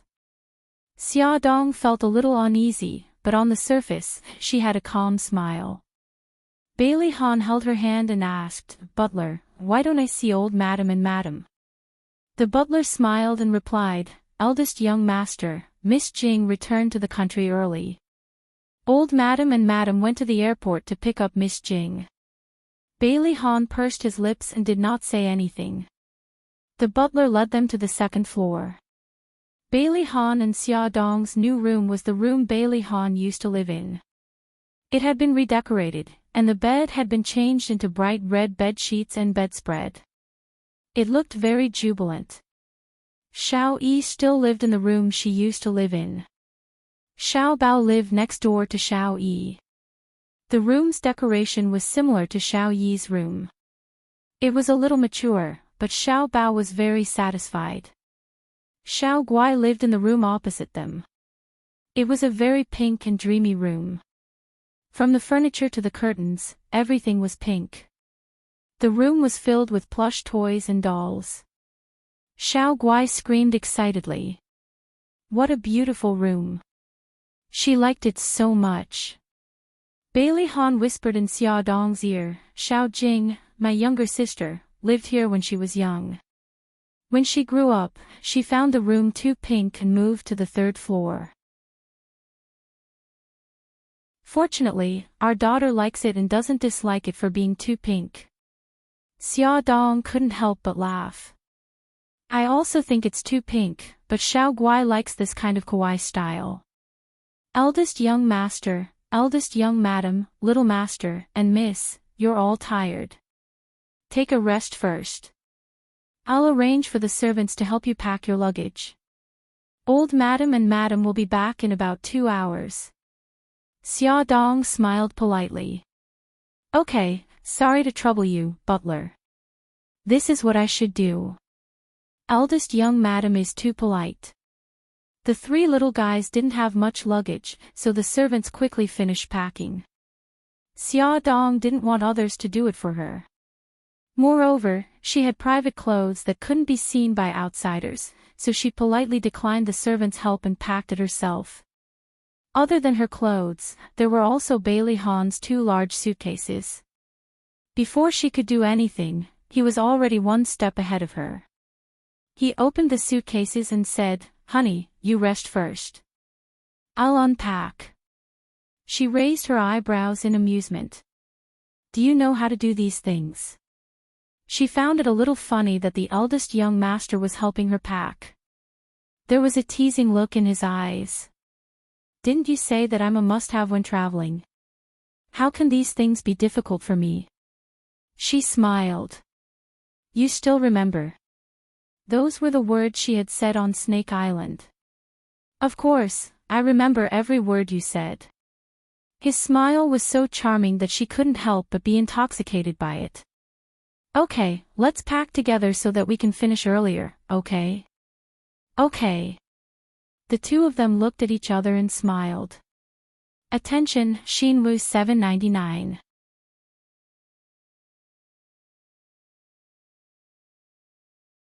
Chapter 191.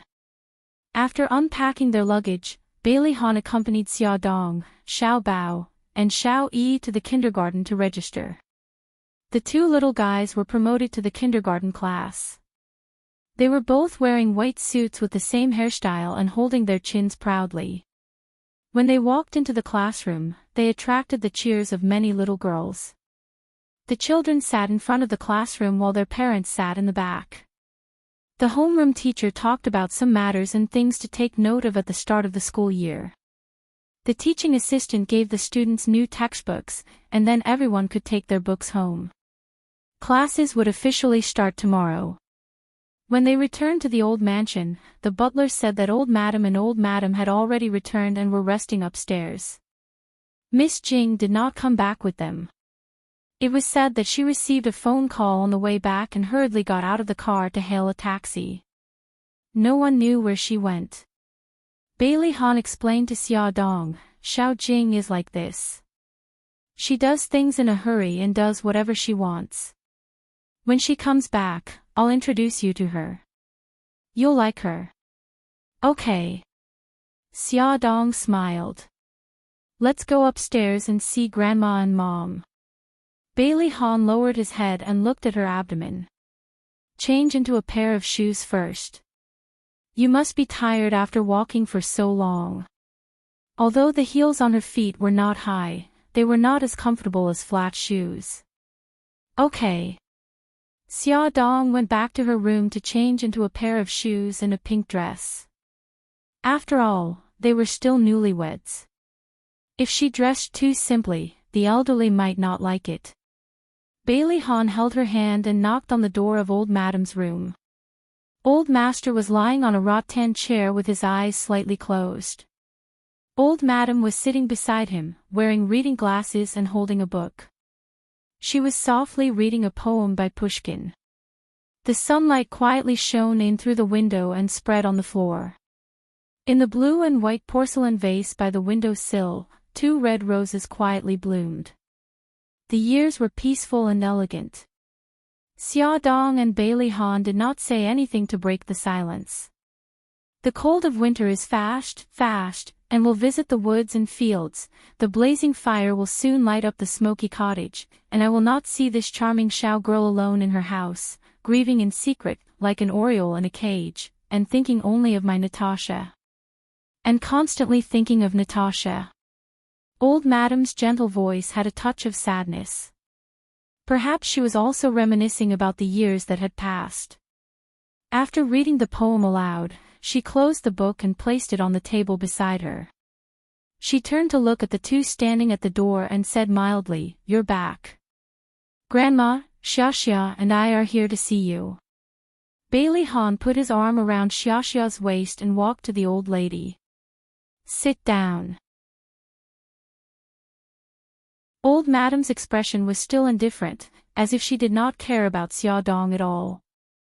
As a first-time daughter-in-law, Xia Dong did not know how to get along with her in-laws' elders. She thought for a moment and said with a smile, "Grandma, what do you and Grandpa want to eat for lunch?" "I'll make it." Old madam said mildly, "You're Bailey's daughter-in-law, not a servant at home. You don't have to worry about the kitchen." Xia Dong pursed her lips and smiled. "Grandma, there are many things that I don't understand at home. Please don't despise me. I'll learn as soon as possible and won't let you down." Old madam looked up at her. Her sharp eyes did not look like an 80-year-old woman's. Her tone was also cold. "We haven't had our daughter-in-law's tea yet, so you're not Bailey's official daughter-in-law. We'll serve you tea after your wedding. For now, go and see your mother-in-law." "I'm tired." "Yes, Grandma." Walking out of old madam's room, Xia Dong still had a calm smile on her face, but Bailey Han's heart ached. Although Grandma did not scold her too much, her words and actions revealed her displeasure. He held her hand, and his warm strength made her feel at ease. She tilted her head and gave him a bright smile. "Ah Han, let's go to Mom's room." Bai Jinqiu was sitting on the couch, wearing an ink cheongsam. She looked elegant and noble. Her facial features were beautiful, and with light makeup, she looked like a Jiangnan beauty who had walked out of an ink painting. It was impossible to tell that she was already a grandmother. Bailey Han smiled. Mom, Xia is here to see you. Xia Dong followed him and called out, Mom. She raised her elegant eyes and said mildly, Why are you standing at the door? Come and sit down. Bailey Han put his arm around Xia Dong's waist and sat opposite her. Mom, why didn't Xiao Jing come back with you? Speaking of her precious daughter, a smile appeared on Bai Jinqiu's face. Xiao Jing received a call and said that an old friend wanted to see her. That little heartless girl left me and your grandma and ran away alone. It seems that she will only come back at night. Bailey Han smiled. I haven't seen Xiao Jing for more than 2 years. I wonder what she has become. She's so carefree, traveling all over Africa and Europe alone. Bai Jinqiu's tone was complaining, but there was a smile in her eyes. That's right. I don't know where she got the guts to go to Africa. She even went to the desert and the rainforest. On the way back, she talked about the dangers of the journey, and your grandma and I were so scared that our hearts almost stopped beating. Xia Dong listened to their conversation and was very interested in Bailey Jing. She smiled and said, Mom, I really admire Xiao Jing. She has been to so many places alone. She must be a tenacious and special girl. I can't wait to see her now. Bai Jinqiu's smile paused, but her tone was still gentle. You young people only know how to pursue excitement. You don't know how worried we parents are at home. Bailey Han smiled. Mom, don't you have Xiao Jing's photo album here? Can you let me and Xia take a look? Bai Jinqiu rang the bell and called a servant. Xiao Chen, go to my bedroom and bring Miss Jing's photo album here. In less than 2 minutes, the servant came back with a thick crystal photo album. Madam, the photo album is here. Leave it. Bai Jinqiu motioned for the servant to leave and waved to the 2 people opposite her. Come and sit beside me. Bailey Han and Xia Dong sat on her left and right. She opened the crystal photo album. The first photo was a family photo, and the second was Bailey Jing's personal photo. The girl in the photo looked to be in her early 20s. She wore a tough black suit and sat proudly on the back of a horse. She had handsome short hair, wore a pair of black sunglasses, and wore a pair of exquisite and shiny riding boots. She looked very valiant and very chic. Xia Dong fell in love with this girl almost immediately. Bai Jinqiu smiled gently. Xiao Jing has always had a boy's personality since she was young. She flipped through the photos. This one was probably taken on Bailey Jing's birthday.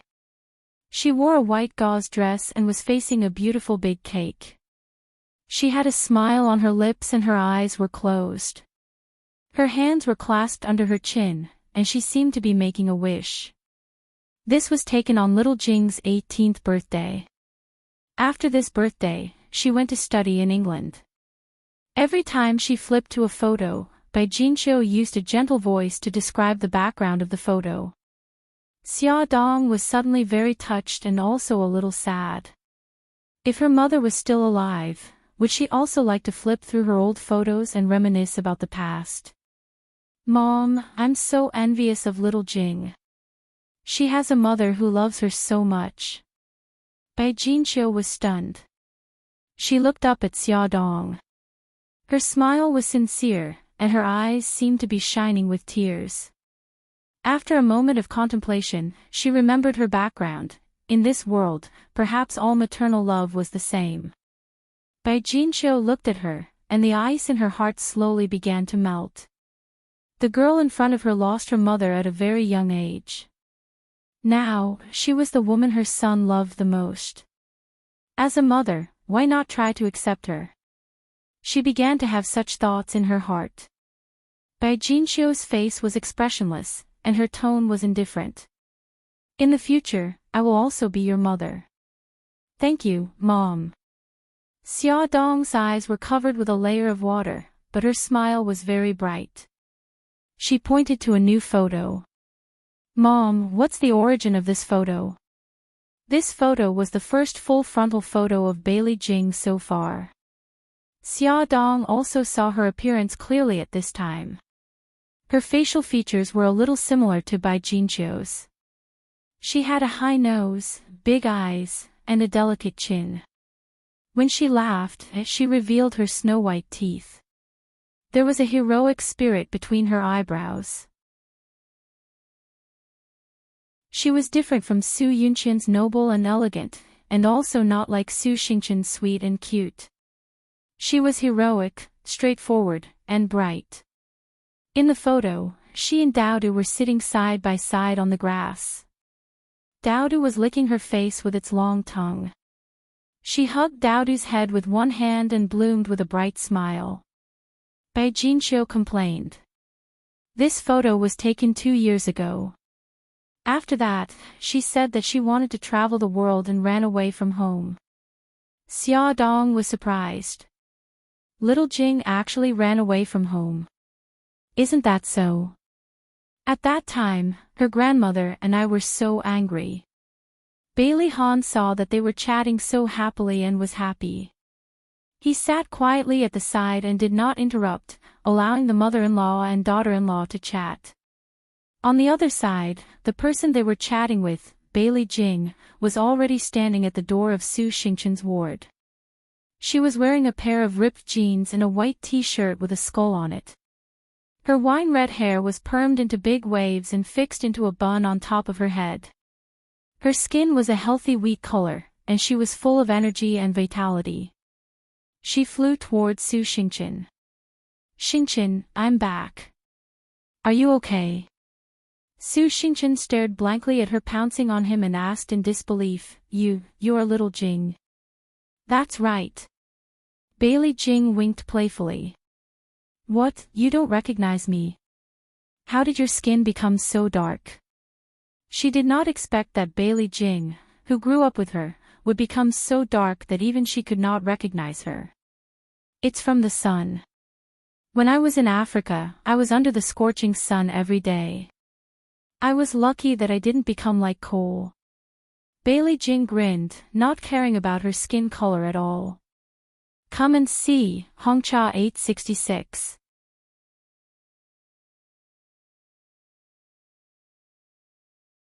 Chapter 192.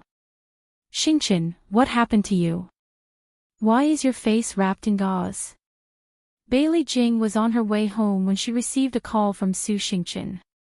Hearing that she was hospitalized, she immediately abandoned her family and rushed over. Su Xingqian's eyes welled up with tears. "Little Jing, I'm disfigured." "Disfigured? No way, it's so serious." Bailey Jing pulled out a tissue and carefully wiped her face. "Xingqian, tell me, what happened?" Su Xingqian sobbed, crying very sadly. As he cried, he shook his head, but he didn't say anything. Bailey Jing was so anxious that she stomped her feet, and her heart ached. All right, Xingqian, don't cry. Once you cry, my heart will be in chaos."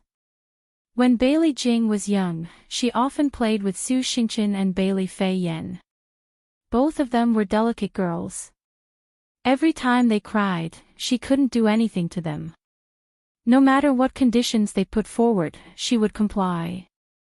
Because of this, she was often scolded by her eldest brother and second brother, calling her a pig head.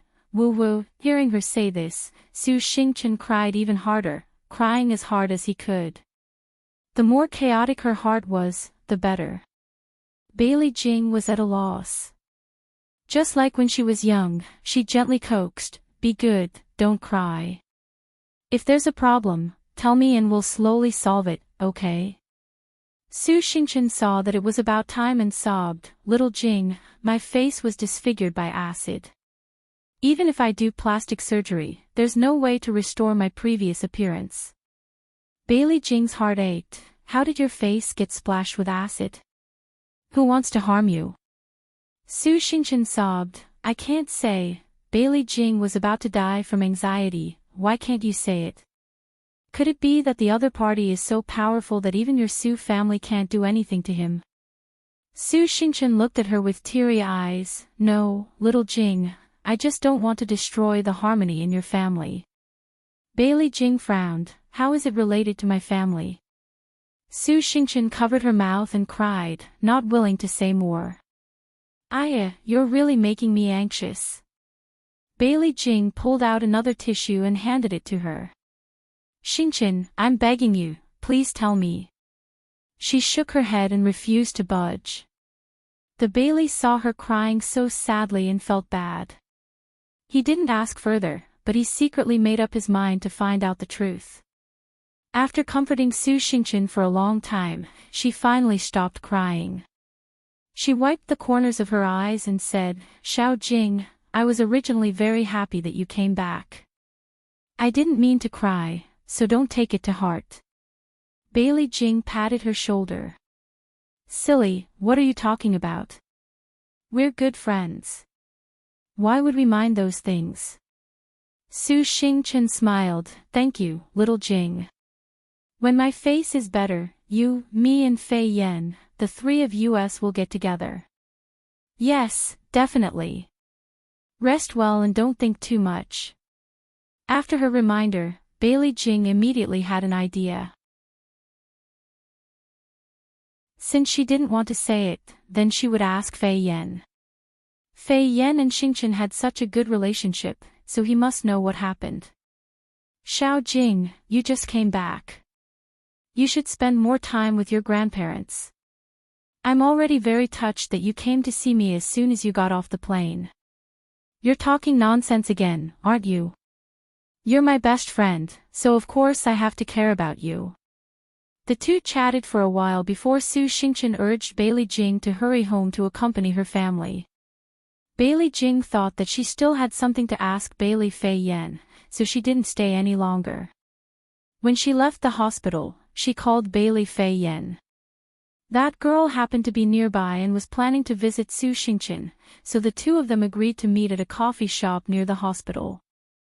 Bailey Fei Yan was wearing a light blue dress, holding a bouquet of flowers in her hand and a straw hat on her head, looking fresh and beautiful. Bailey Jing, who was sitting in the coffee shop, recognized her at a glance. She waved her hand and called out to her, Fei Yan, I'm here. Oh my God, Xiao Jing, how did you become like this? Bailey Fei Yan was shocked. Xiao Jing's skin was fairer than hers and Xingchen's back then. She didn't expect it to turn into a wheat color now. Oh, I got tanned in Africa.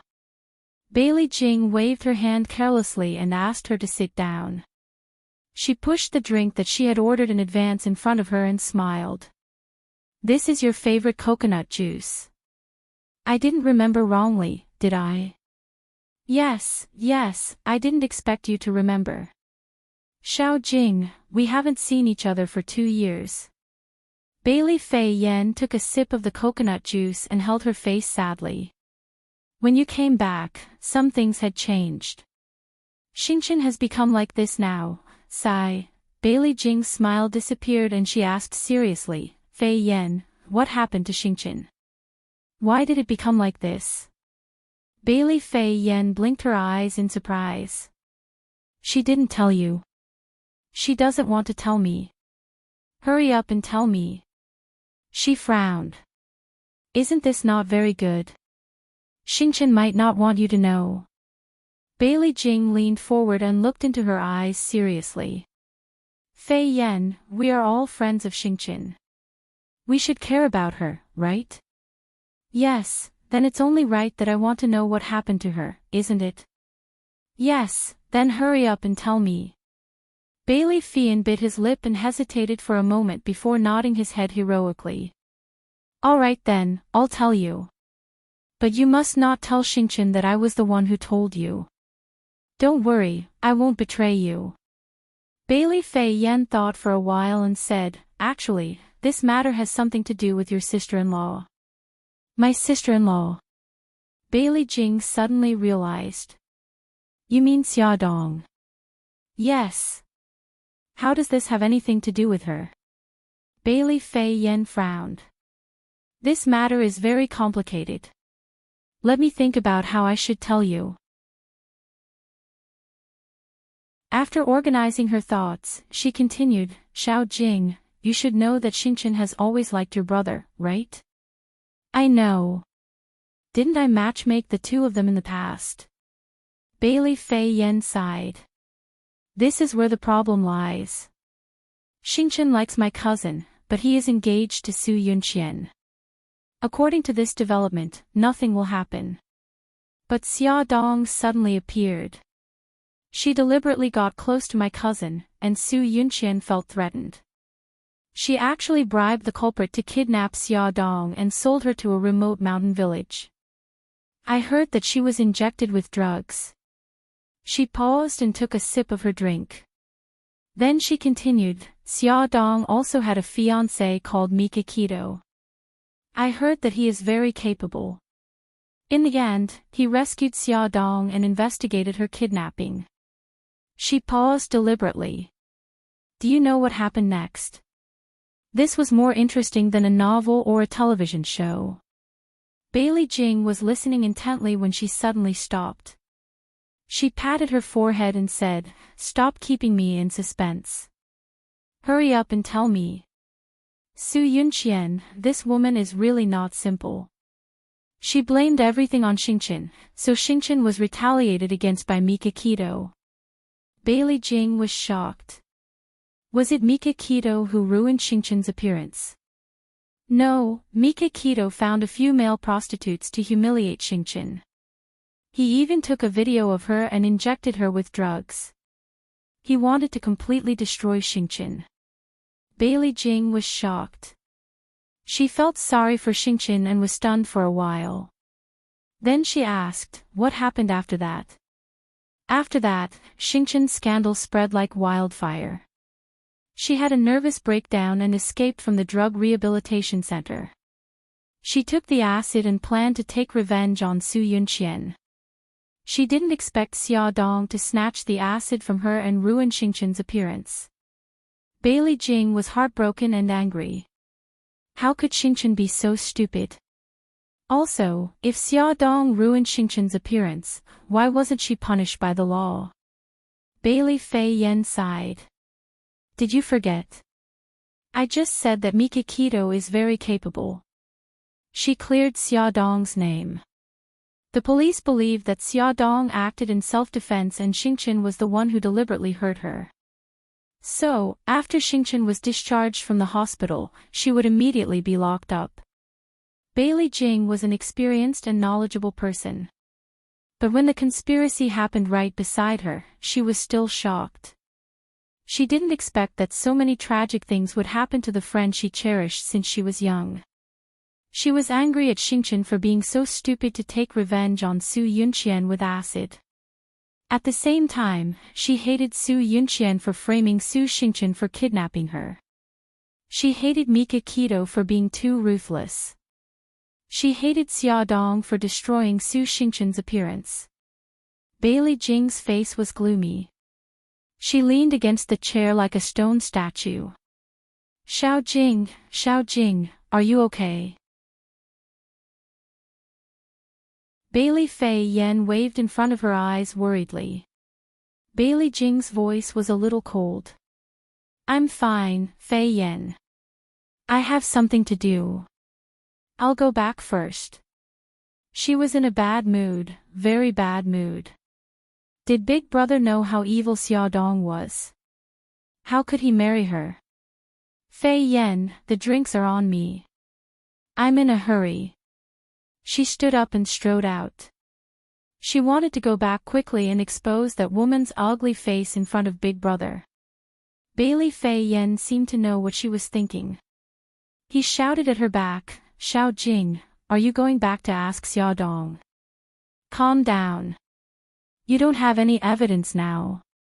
Even if you ask her, she won't admit it. Bailey Jing stopped in her tracks. Without turning back, she strode out. Because she walked too fast, she bumped into a man who had just walked in. She hurriedly turned back. Sorry. The man who was bumped into smiled gently. It's okay. She forced a smile, nodded, and turned to leave. Be careful. Before the man could finish his sentence, there was a loud bang. Bailey Jing had already collided with the waiter standing behind her. The waiter's tray fell to the ground with a loud bang, and the iced lemon juice in the cup spilled all over her body. Her white t-shirt turned orange. The most embarrassing thing was that the spot where the juice was splashed was on her chest. The handsome waiter apologized with a red face. Bailey Jing shrugged nonchalantly. "It's okay. I wasn't careful when I walked. How much is this cup of lemon juice? I'll compensate you." The waiter said there was no need. The lobby manager also rushed over and apologized sincerely. Ad. Songshu 566.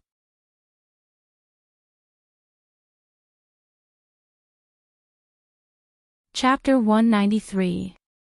Bailey Jing didn't want to waste any time. She walked out of the coffee shop and onto the road after settling things peacefully. A man's voice rang in her ears. "Miss, are you planning to leave dressed like this?" Bailey Jing turned around to see the man she'd bumped into at the coffee shop. She frowned, not liking the way he was hitting on her. "Is there anything else?" Lin Yi found the sudden change in attitude quite amusing. It seemed that she'd misunderstood his good intentions. He smiled gently.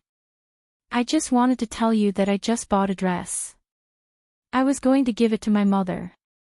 Although it's not suitable for her age, it's better than you wearing dirty clothes." Bailey Jing lowered her head.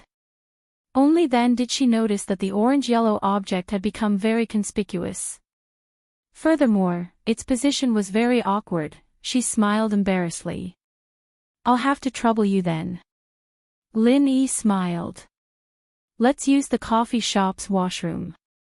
You go first, I'll go get the clothes from the car. I'll be back soon." Bailey Jing thanked him sincerely.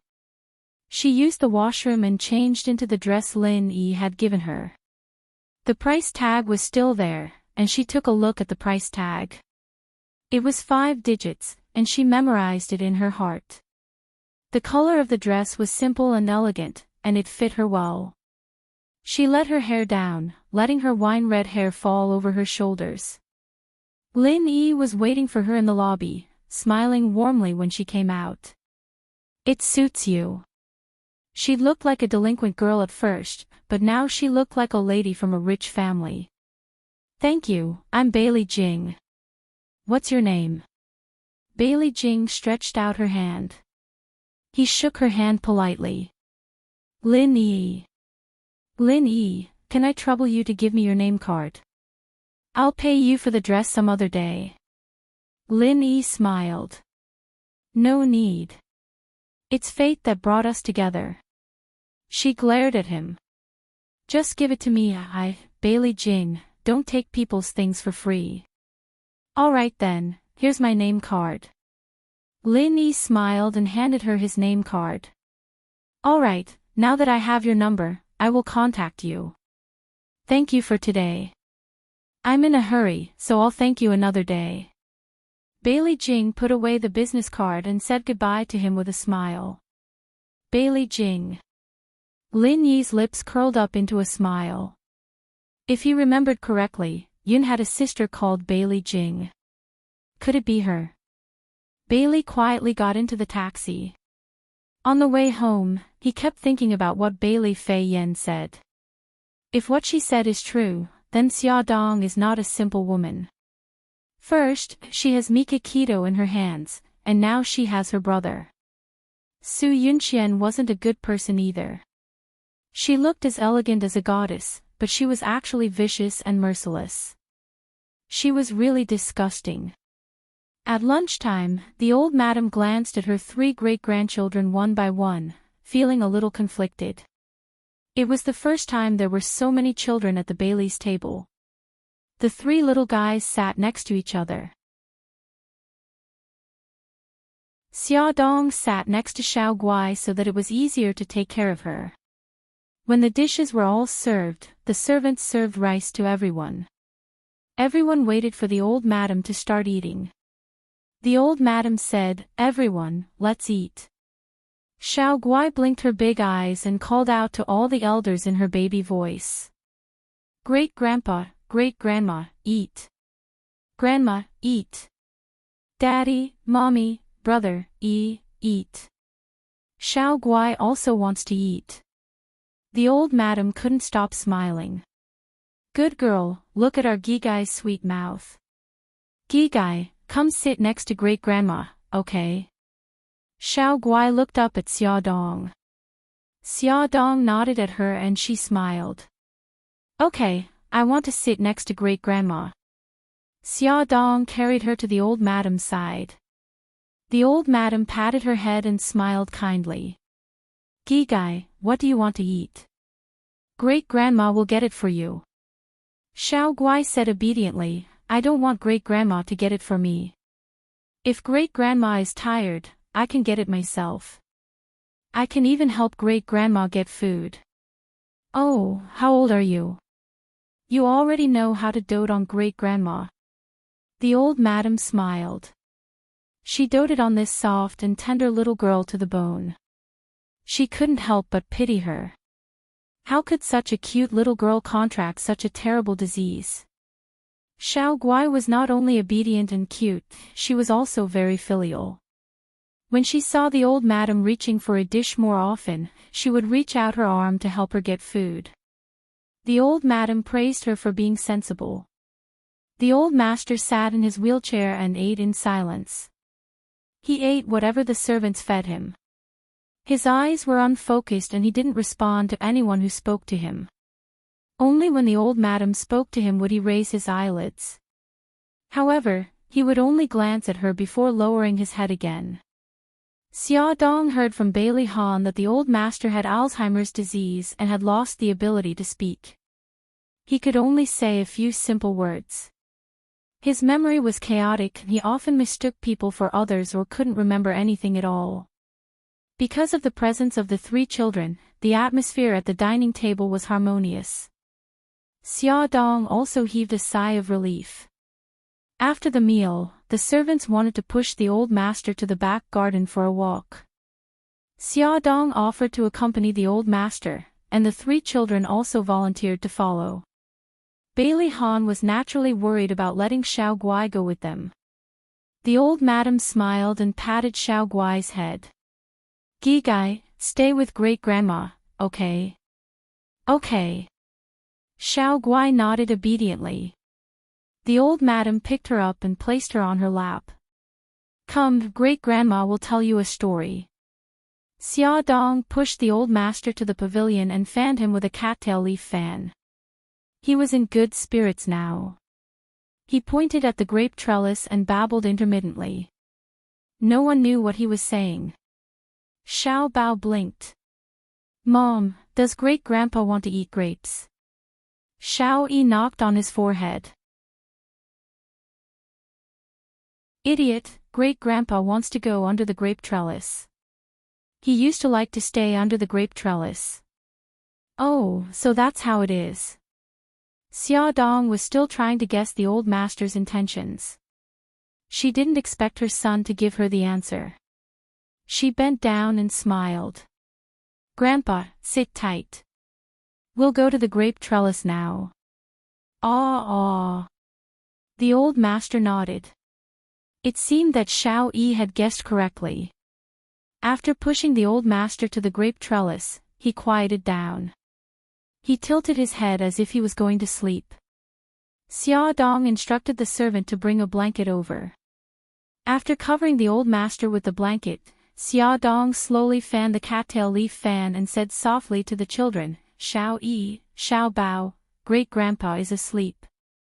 Go back to your rooms and rest. Mom, we'll stay here with you. Xia Dong blinked. How about this? Bring the chessboard over and play chess here. Xiao Yi smiled. Xiao Bao, let's play Gamoku. The two little guys really ran back to get the chessboard. They laid it out on the stone table and began to play chess. A cool breeze blew past and the grape leaves rustled. The September sun was less scorching and more warm. The light shone through the layers of grape leaves and shone on the limestone road. It was peaceful and serene. Xiaodong fanned herself and looked up at the children playing chess from time to time. Her eyes were full of smiles. Suddenly, the sound of footsteps could be heard. Xiaodong turned her head and saw a pretty figure approaching from afar. The person who came was tall and slender. She had long wine-red hair and was wearing an elegant plain dress. She wore a pair of canvas shoes and a pair of brown sunglasses on the bridge of her nose. Her actions revealed a candid temperament. Xiaodong inwardly guessed that she should be Bailey Jing. Xiao Yi also heard the footsteps. He looked up and a bright smile appeared on his face. He jumped down from the stone stool and ran over. "Aunt Jing. Yi darling, you've grown so tall." Bailey Jing smiled brightly as she carried Xiao Yi and kissed his cheeks several times. "Aunt Jing, why are you only back now? I missed you so much." "Oh, Yi darling has suddenly changed. He's no longer the little old man from before." Bailey Jing teased with a smile. In the past, every time she called her family, Mommy would complain that Xiao Yi was too mature. But now, he was acting like a child. "Aunt Jing, don't laugh at me. I'm happy." "I'm not laughing." Bailey Jing carried Xiao Yi to Xiaodong and put Xiao Yi down. She took off her sunglasses and squatted down to hug the sleeping old master. She kissed him on the cheek and said softly, "Grandpa, your Xiao Jing is back." Old master was in a deep sleep. Bailey Jing adjusted the blanket for him and stood up. Her gaze landed on Xiaodong. Xiaodong smiled and extended her right hand. "Xiao Jing, hello. I'm Xiaodong." Bailey Jing didn't take her hand. Instead, she stared at her meaningfully. "You're the woman my brother married." Xiaodong retracted her hand. Her smile didn't change. "Yes." Bailey Jing raised her eyebrows. Her lips curled into a mocking smile. "My brother's taste in wives is getting worse and worse. Each one is worse than the last." The smile on Xiaodong's face froze. She didn't say anything. Xiao Bao jumped down from the stone stool and said unhappily, "Hey, what do you mean by that?" Xiao Yi was also a little unhappy. "Aunt Jing, do you have some misunderstanding about my mommy?" "Xiao Yi, why are you calling her mommy?" Bailey Jing glanced at Xiao Bao. He looked very cute when he was angry. He could compete with Xiao Yi. Upon closer inspection, their eyebrows were somewhat similar. Little Wingzy shrugged helplessly. "That's because she's my mommy." Bailey Jing widened her eyes in surprise. "Wait, didn't your mommy pass away?" Bailey Jing couldn't be blamed. She often traveled around the world. It wasn't easy for her family to contact her. Moreover, they didn't tell her that Xiao Yi's biological mother was Xiaodong. She didn't know any more information about Xiao Yi's biological mother than Bailey Han. Then this child, Bailey Jing pointed at Xiao Bao. "He's my biological brother." Xiao Yi shrugged again. "So, Aunt Jing, you must have some misunderstanding about my mommy." Attention, Hongcha 866.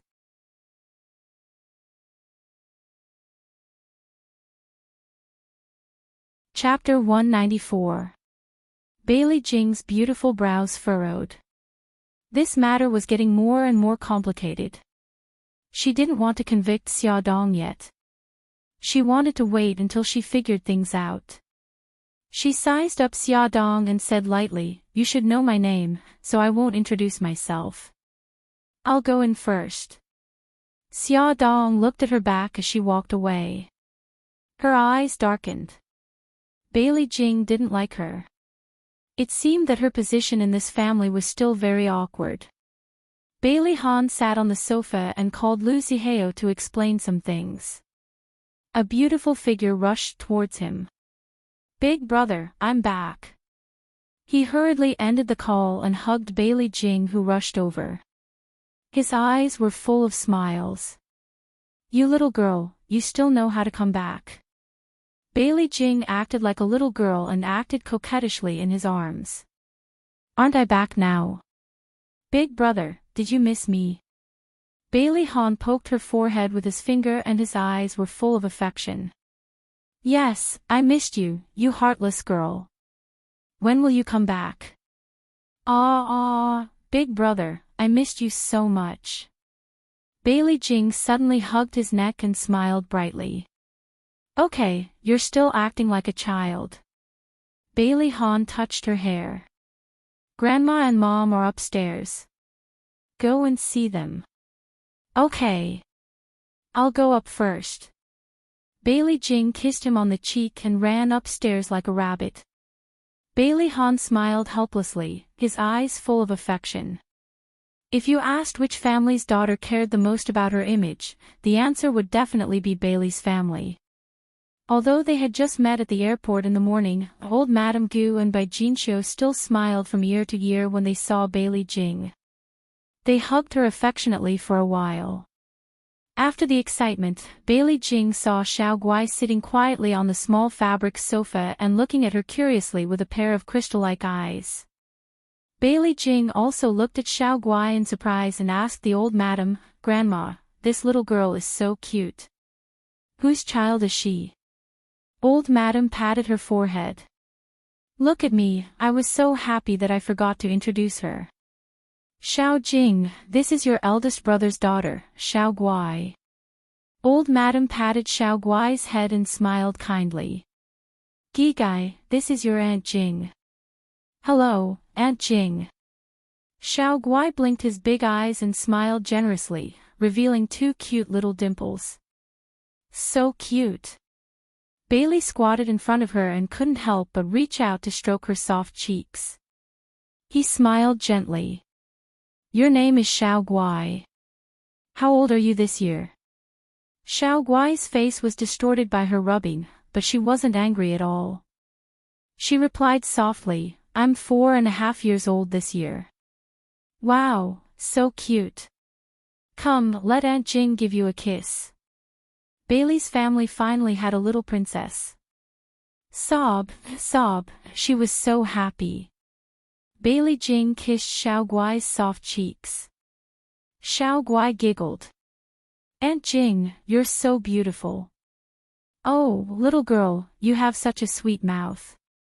Bailey Jing beamed and couldn't help but rub her cheeks again. Her abnormally pale little face was rubbed red. Old madam shook her head helplessly. "Jing girl, if you don't dare to enter, let go of Xiao Guai. She's not in good health and can't stand your torment." Bailey Jing heard and quickly let go of her hand. She looked carefully. Xiao Guai's skin was abnormally white and her small body was a little thin. She asked with heartache, "What's wrong with Gigai?" Bai Jinxiu coughed heavily. Bailey Jing immediately realized that she couldn't talk about it in front of the child and quickly changed the topic. Xiao Guai's health wasn't good and she quickly became tired. After she fell asleep, old madam asked the servant to send her back to her room. Only then did she tell Bailey Jing about Xiao Guai's condition.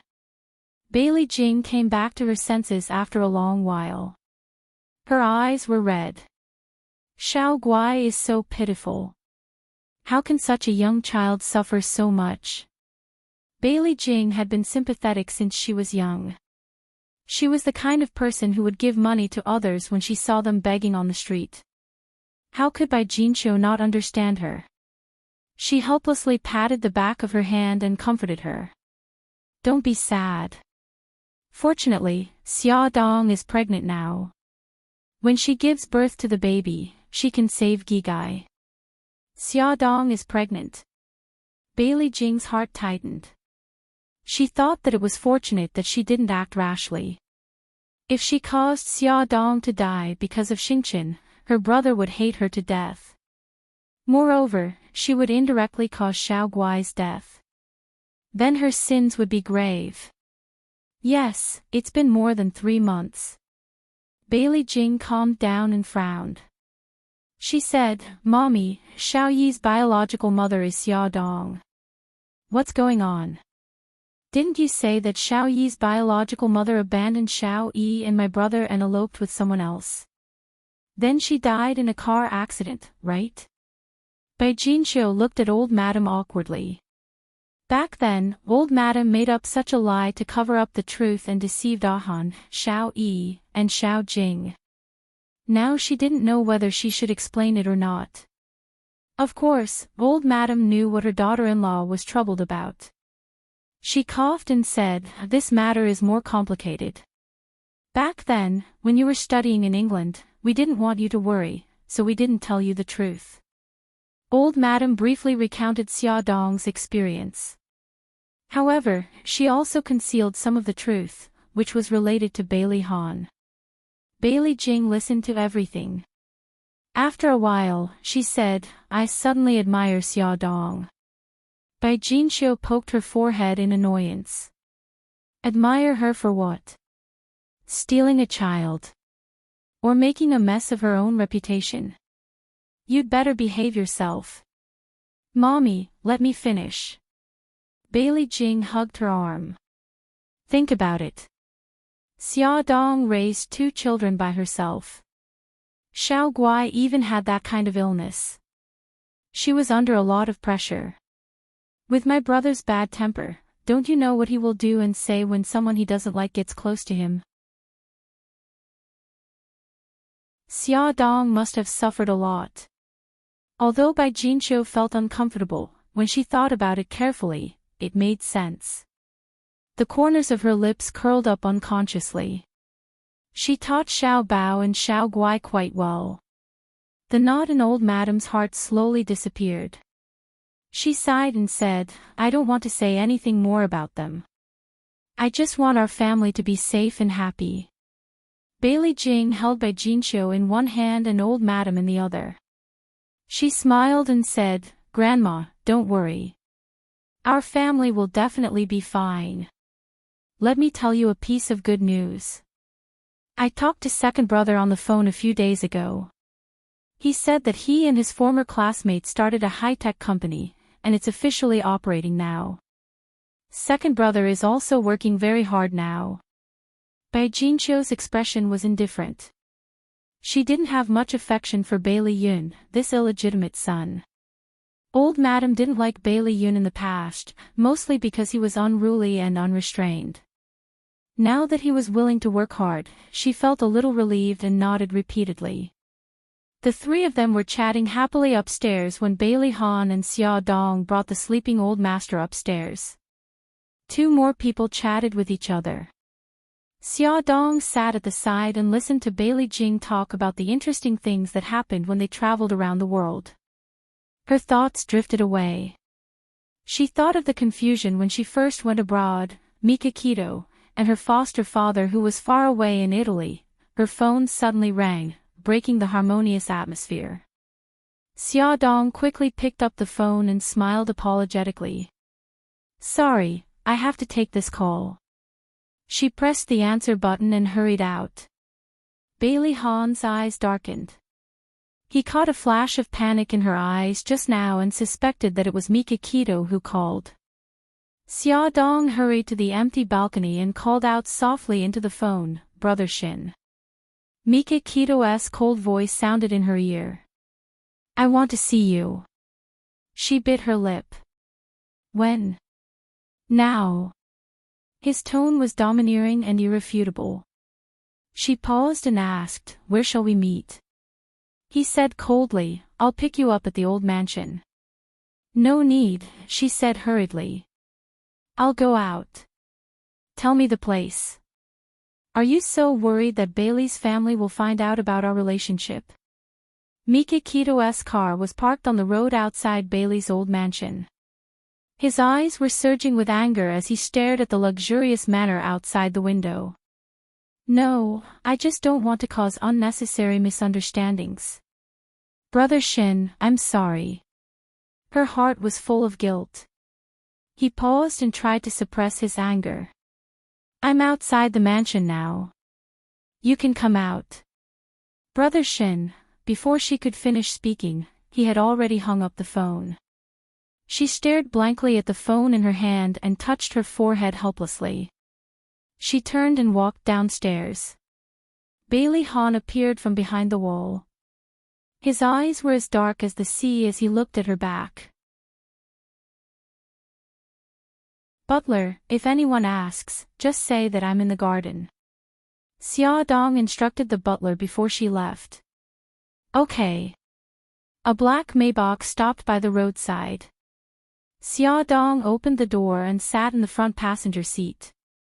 In the driver's seat, Mika Keto was expressionless. A storm surged in his deep eyes as he stared at her without blinking. She forced a smile.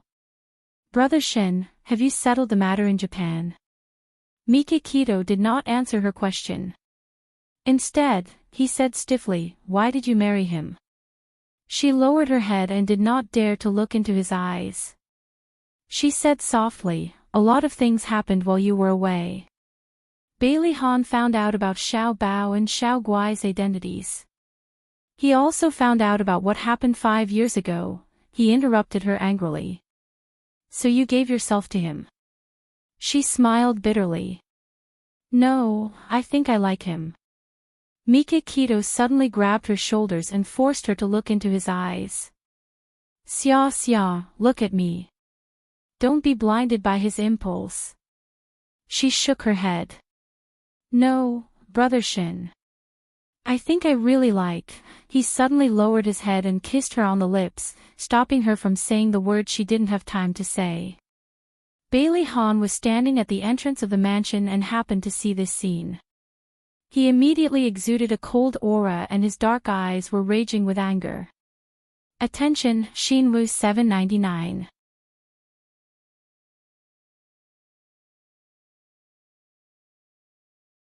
Chapter 195. Xia Dong pushed his chest with all her might. Mika Keto hugged her even tighter. His gaze was cold and without a trace of lust. He looked past her head and looked at Bailey Han, who was standing at the entrance of the manor. The moment he ran to the car, Mika Keto pressed the window button. The glass slowly rose and completely blocked Bailey Han's line of sight. Xia Dong bit Mika Keto's lips forcefully. Beitang Shen abruptly let go of her and stepped on the accelerator. The Maybach and Hertz sped off. Bailey Han ran over, but he missed. Xia Dong's eyes welled up with tears. Brother Shin, you're too much. I'm too much. It's been 5 years. Don't tell me you still don't understand my feelings. Mika Keto's cold gaze was fixed on the road ahead. He was very agitated and sped up. Xia Dong's face was pale. She covered her abdomen with one hand and clutched the seatbelt with the other. Her voice was trembling. Brother Shin, don't drive so fast. Mika Keto ignored her words and shouted agitatedly, Xia Dong, I love you. I've loved you for 5F*King years. How can you ignore my feelings and throw yourself into another man's arms? Xia Dong looked at the man who was as violent as a lion in shock. He said he loved her. She thought he only treated her as a younger sister. Her shocked expression made him even angrier. He slammed on the brakes, and the friction between the tires and the concrete made an ear-piercing screech. He held her shoulders and shouted at her, You idiot. If I didn't love you, why would I accompany you to China? She didn't know how to answer him. She was an idiot. She thought Siki was just gossiping and daydreaming when he said he loved her. She didn't expect it to be true. Brother Shin, I'm sorry. I didn't know. I've always treated you as my big brother. Mika Keto's heart ached. He held her arm tighter and tighter. Big brother. Just big brother. I'm sorry. Other than these 3 words, she did not know what else to say.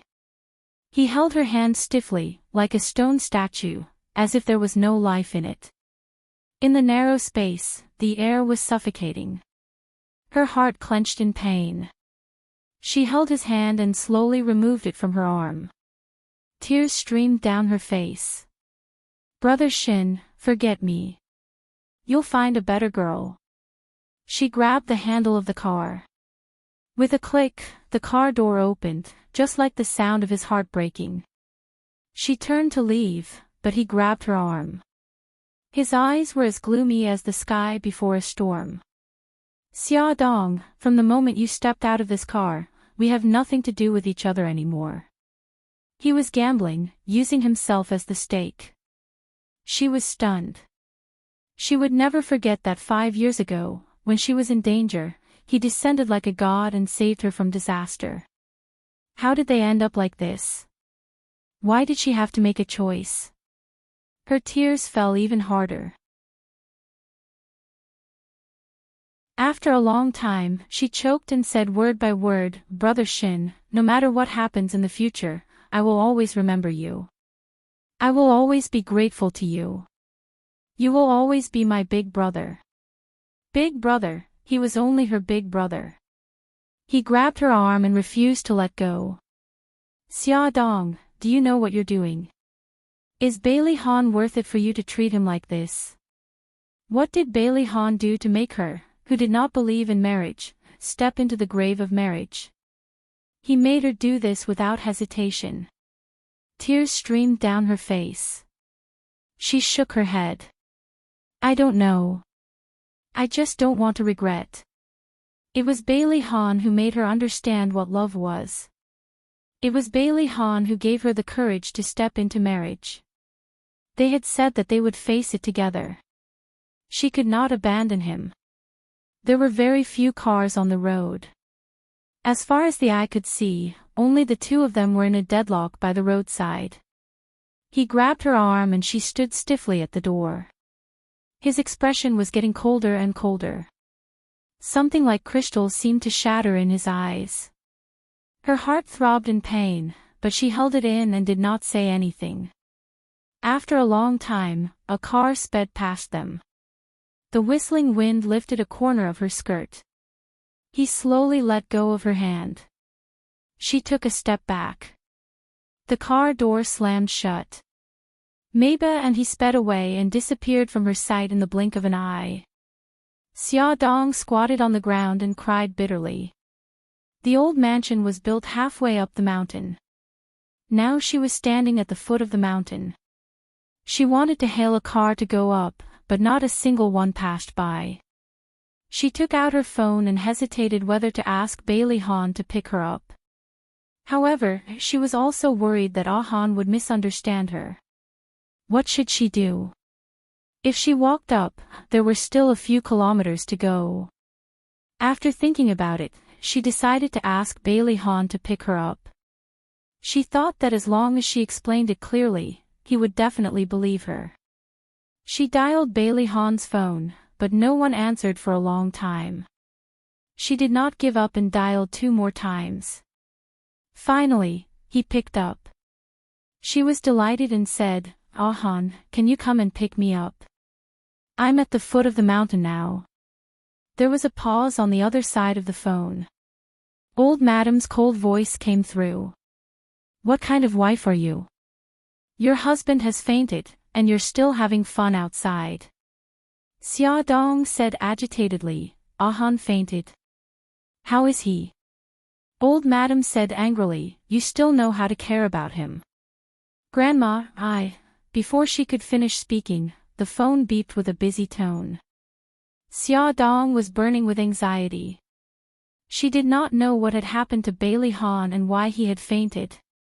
However, when she heard Old Madam's anger, she knew that his condition must be very serious. She did not dare to think too much about it. She lifted her skirt and ran up the mountain. Fortunately, she was wearing flats, so she was not too tired from running. However, she was worried about the baby in her belly, so she did not dare to run too fast. After running for nearly 10 minutes, she saw a car driving over from afar. It approached from afar until it stopped in front of her. An unfamiliar face stuck out from the window. "Young mistress, old madam asked me to pick you up." Xia Dong said, "Thank you," and hurriedly got into the car. The car drove into the manor. She hurriedly got out of the car and walked into the living room. She happened to see the butler sending Suja downstairs. She hurriedly went up to him and asked, "Dr. Su, how is Ahan?"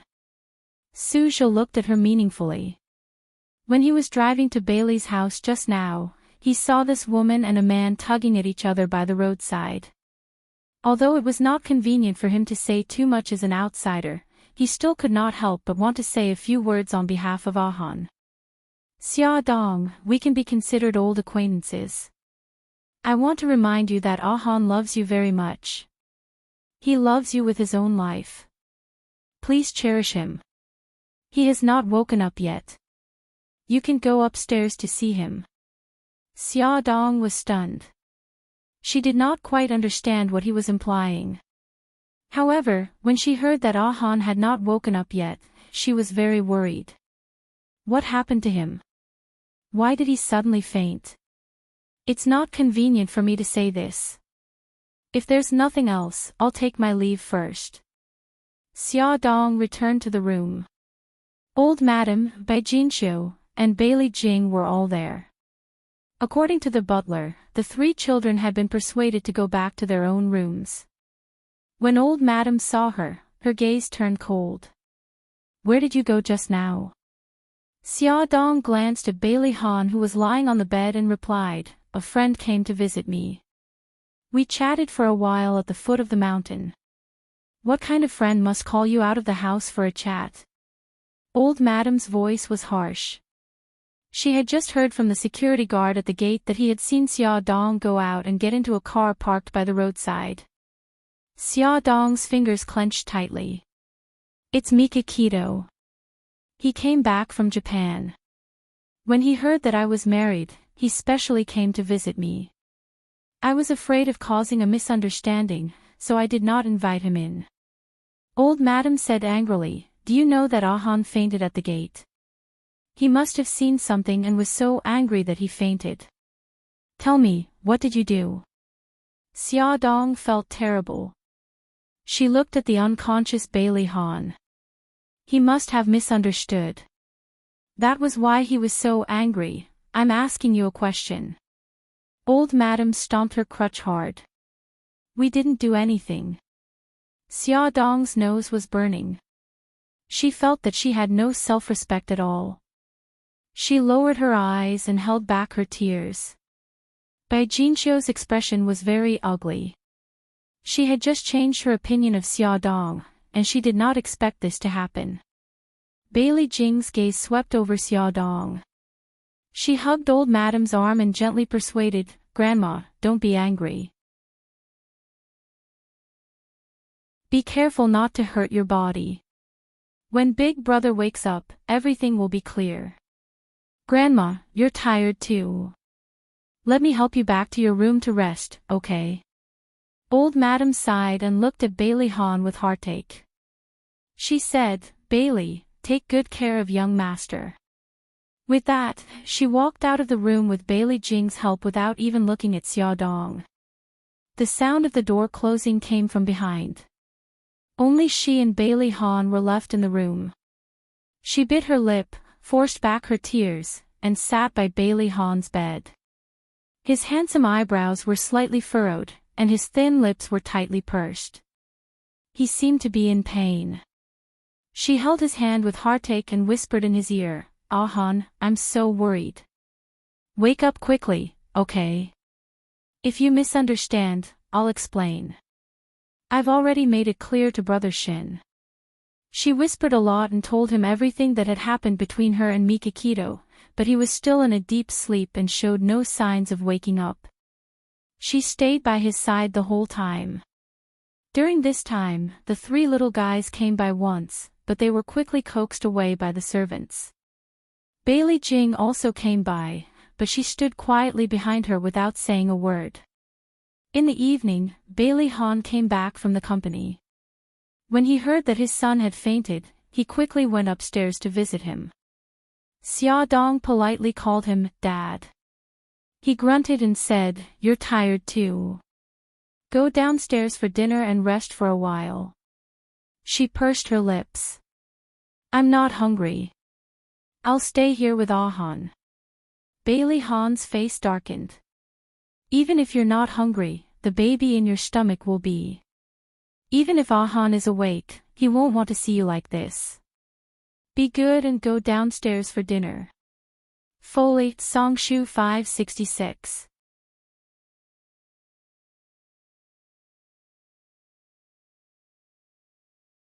Chapter 196. Bailey Xiong knew that Xia Dong occupied a very important position in his son's heart. In order to improve their relationship, of course, he had to accept Xia Dong, so he really cared about her. This sentence seemed to be a reprimand, but in fact, it was full of concern. It warmed Xia Dong's heart. "I know, Dad." Bailey Xiong's voice softened. "Let's go downstairs and eat first." Without Bailey Han at the table, everyone's mood was a little heavy. No one spoke. Bailey Jing looked around and said with a smile, "Daddy, I haven't seen you for 2 years. You seem to be younger than before." Bailey Xiong smiled. "I'm old." "Jing, when do you plan to go to the company to help Daddy?" Bailey Jing picked up a piece of braised fish and put it on his plate. She raised her eyebrows and smiled. "Daddy, you can ask big brother and second brother for help with the company. I want to do something different." "Oh. Tell Daddy, what do you want to do?" "I want to go to the poor mountainous areas to teach." Bailey Xiong almost choked. Before he could express his opinion, Bai Jinqiu frowned and said unhappily, "Little Jing, quickly give up on this idea." Let me finish." Bailey Jing sighed helplessly. "I won't be there for long. I'm just going to those places to take a look and learn about the situation of those poor schools.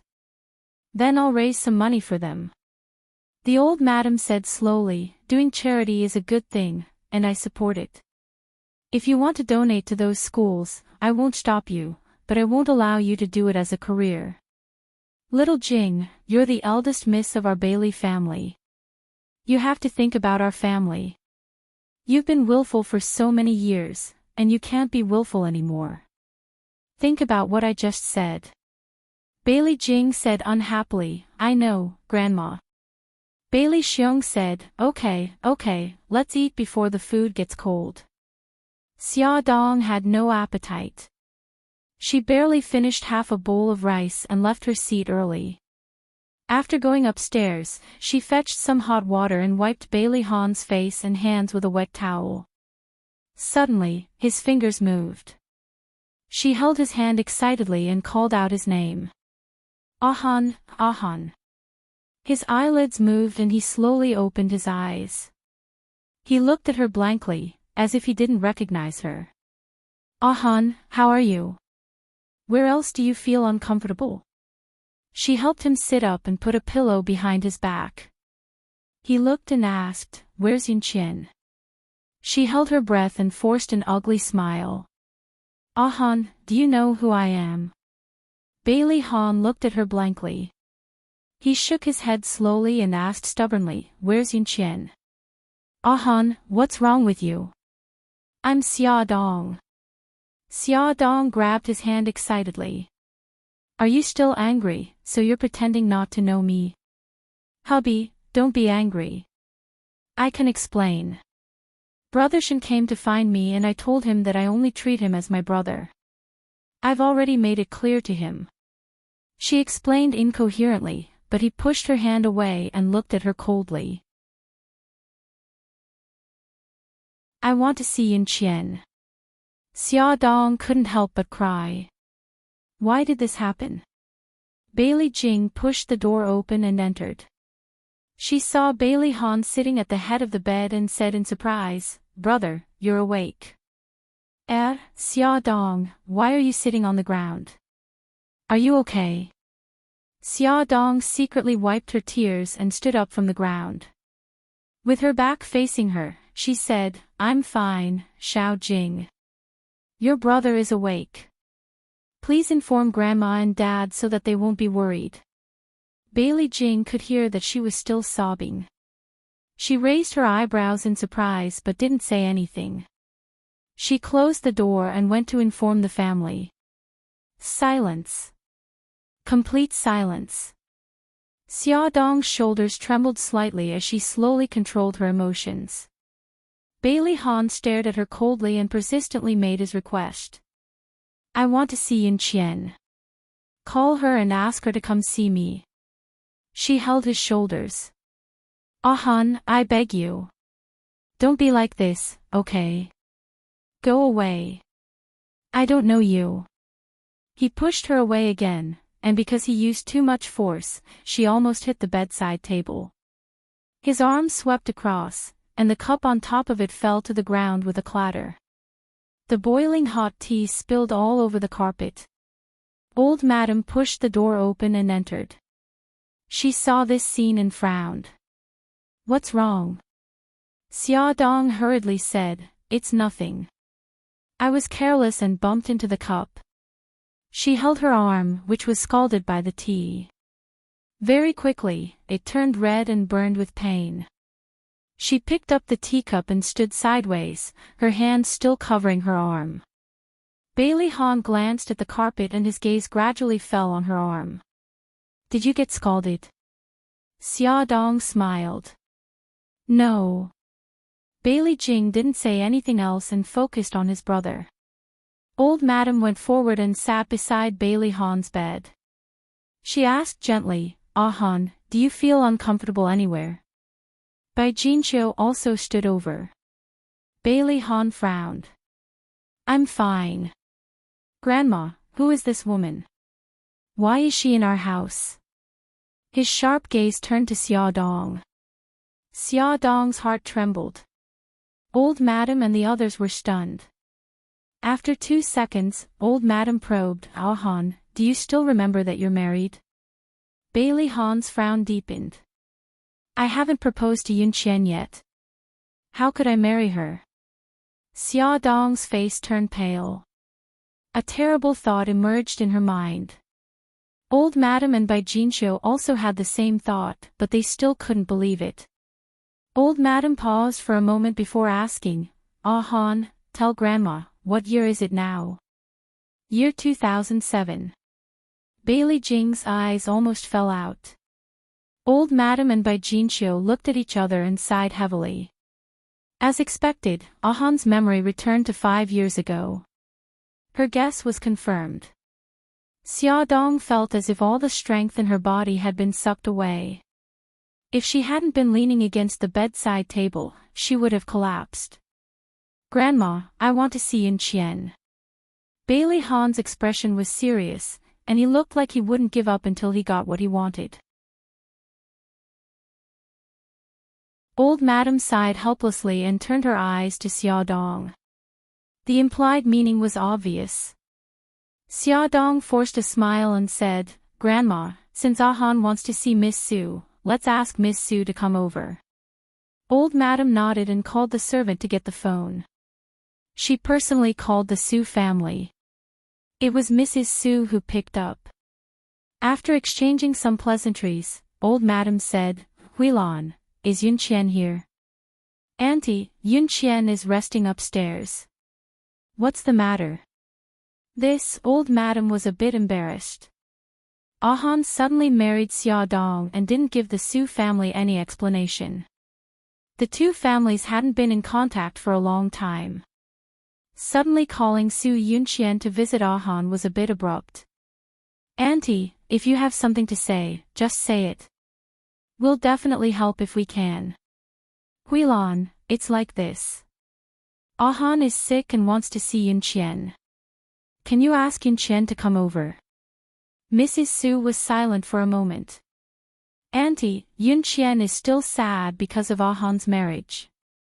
I'm worried that she... Old Madam sighed. I know. If you can't, then forget it. I won't make things difficult for you. How about this, Auntie? I'll ask Yunqian first and see what she thinks. After more than 10 minutes, Mrs. Su called and said that Su Yunqian was willing to come over to visit Bailey Han. She would arrive in about an hour. Grandma, Mom, you can go back and rest. I'm fine now. Bailey Han seemed to have just noticed Bailey Jing and asked curiously, Jing, why are you back? Is school on holiday? The corner of Bailey Jing's mouth twitched. She didn't know what other expression to make except for a bitter smile. She patted his shoulder. Brother, you. Sigh, forget it. You should rest well. I'll go upstairs first. Old Madam and the other two left. Bailey Han looked at Xia Dong. Who are you? A new maid hired by the family. Xia Dong admired herself for being able to squeeze out a smile at a time like this. If I say that I'm your wife, would you believe me? Bailey Han's handsome face darkened. He said coldly, get out. Ah Han, listen to me, get out. He yelled at her, not listening to her explanation at all. Okay, I'll get out. Her eyes were covered with a layer of mist. She turned around resolutely and walked out of his room. The corridor was empty. She suddenly didn't know where to go. She went downstairs, walked out of the living room, and walked under the grape rack. Sitting on the rattan chair and looking at the stars in the sky, he suddenly felt very tired. In the quiet night, the cool breeze blew the fragrance of flowers. She didn't know how long she had been sitting there, but the scene of Bailey Han proposing to her suddenly appeared in her mind. She remembered his promise, and the sadness in her heart completely disappeared. She suddenly stood up and encouraged herself. Ah Han had just lost his memory again, and there was nothing to be afraid of. She would definitely make him remember her. Dojo. Beitang Xin was wearing a white judo outfit. He was like a lion that went berserk in the center of the arena, smashing his opponents to the ground one after another. Inside the martial arts hall, there were cries of anguish. Jiang Dao put his hands behind his back and stood at the door with a cold expression. He was slightly worried that his boss couldn't control his emotions and threw him out as well. Come on, come on. Mikakito was drenched in sweat and got into a fighting stance. The little brothers who were lying on the ground and wailing had tears streaming down their faces. Boss, we can't do it anymore. If we practice with you any longer, we'll be crippled. Suzaku was dressed in a black outfit that accentuated her perfect figure. She crossed her arms and looked coldly at a certain someone who had gone berserk. Mikakito, if you really want to vent, come drink with me. I guarantee that you'll forget everything once you're drunk. Mikakito turned her head abruptly. She glared at her viciously. Her eyes were filled with bloodlust. Add Songshu 566.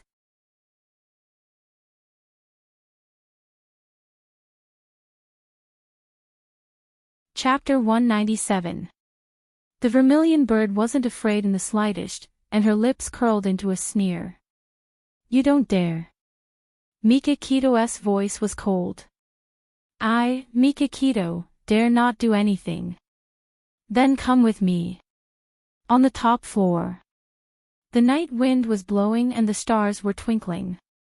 Two tall figures stood by the railing and looked at each other coldly. Vermilion Bird threw a can of beer at Beitang Xin. Beitang Xin casually grabbed it and pulled the tab open with a bang. I'll accompany you. Vermilion Bird also opened a can of beer, and with a leap, sat on the 2-meter-high platform. Beitang Xin also jumped up and sat beside her. The two of them didn't say anything. They raised their heads and gulped down the wine. Soon, they finished the bottle of wine. The empty bottle was thrown to the roof, making a clanking sound. Again. Suzaku took out a can of beer from behind her back and handed it to him. He took the can of beer and glanced at her from the corner of his eye. He saw 2 cans of beer behind her. After drinking the 2 cans of beer, his expression was normal. He said coldly, "It's too boring to drink like this. Why don't we have a competition to see who can drink more?" Suzaku was expressionless. "There's a winner and loser in a competition. What are you going to bet?" Mikakito looked at her sharply. "Freedom. If you win, I'll give you back your freedom." Suzaku smiled. "Okay. If you win, I'll work for you for the rest of my life." The contract she signed with Mikakito was only for 20 years. Now, she was betting her freedom. 2 pairs of cold and emotionless eyes met. They clinked their cans of beer, signaling the start of the competition. Cans of beer were downed one after another, and empty cans were thrown to the roof one after another. The 2 of them sat on the high platform like 2 machines, mechanically repeating the action of downing beer. The starlight poured down on them, breeding feelings of loneliness and sadness. After drinking for an unknown amount of time, Vermilion Bird's eyes began to blur. The beer had already risen to her throat. She covered her mouth and burped. Slightly drunk, she said, "Why didn't you kill me back then?" She knew that this man loved Xiaodong to the core. She kidnapped and hurt Xiaodong, but she did not expect that he would spare her life. Mikakito's eyes were also blurry. He took a sip of beer and said indifferently, "I have an agreement with you." She sneered. "Agreement? What's the use of an agreement for a man like you?" He was not the kind of person who would abide by an agreement. She had already seen how ruthless he could be in Japan. He turned to look at her. Under the starlight, there was a cold smile on her beautiful face. Her eyes were a little drunk, and there was a charm in her coldness. He had to admit that she was very beautiful. "You can take it that I value talent." Her rosy lips curved. She looked at the bright night view of the city and said indifferently, "I won't be grateful to you.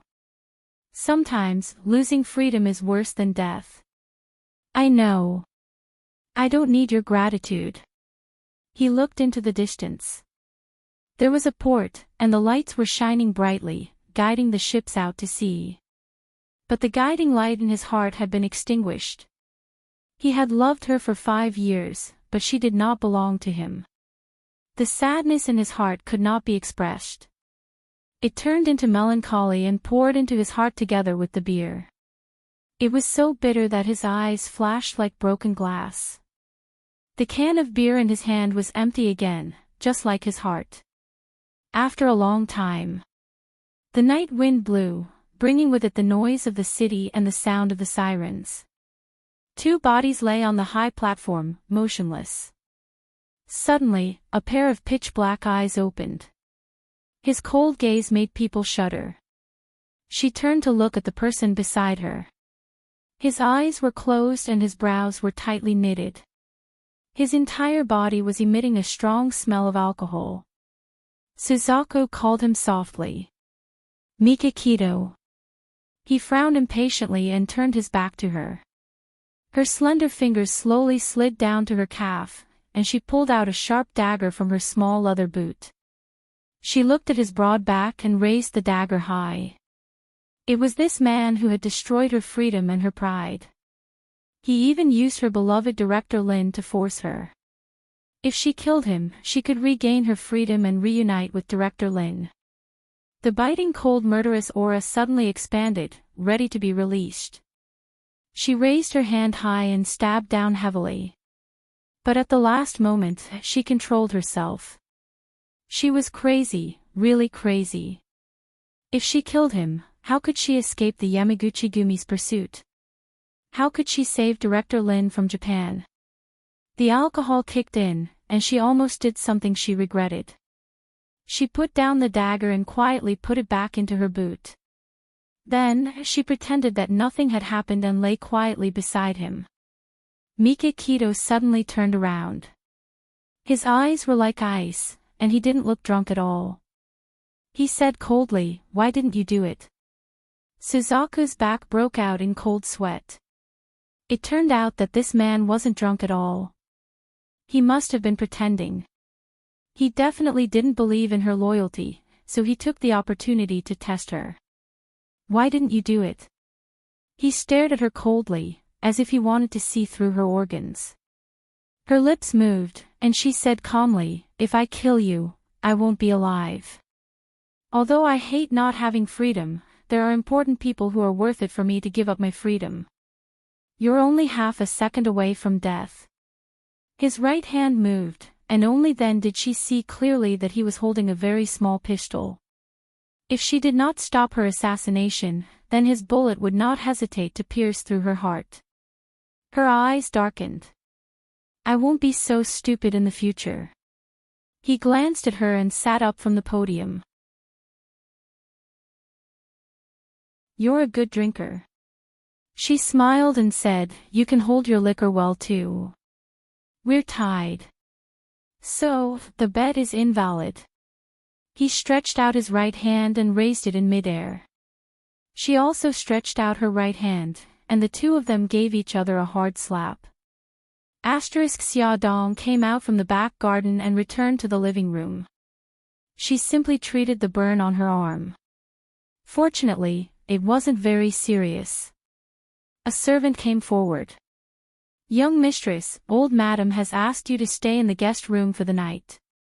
I've already tidied up the guest room on the second floor. If you need anything, just call me." "Okay, I got it. Sorry to trouble you." Ahan didn't remember her, so she couldn't go back to her room to rest. Her guest room was arranged to be at the end of the second floor.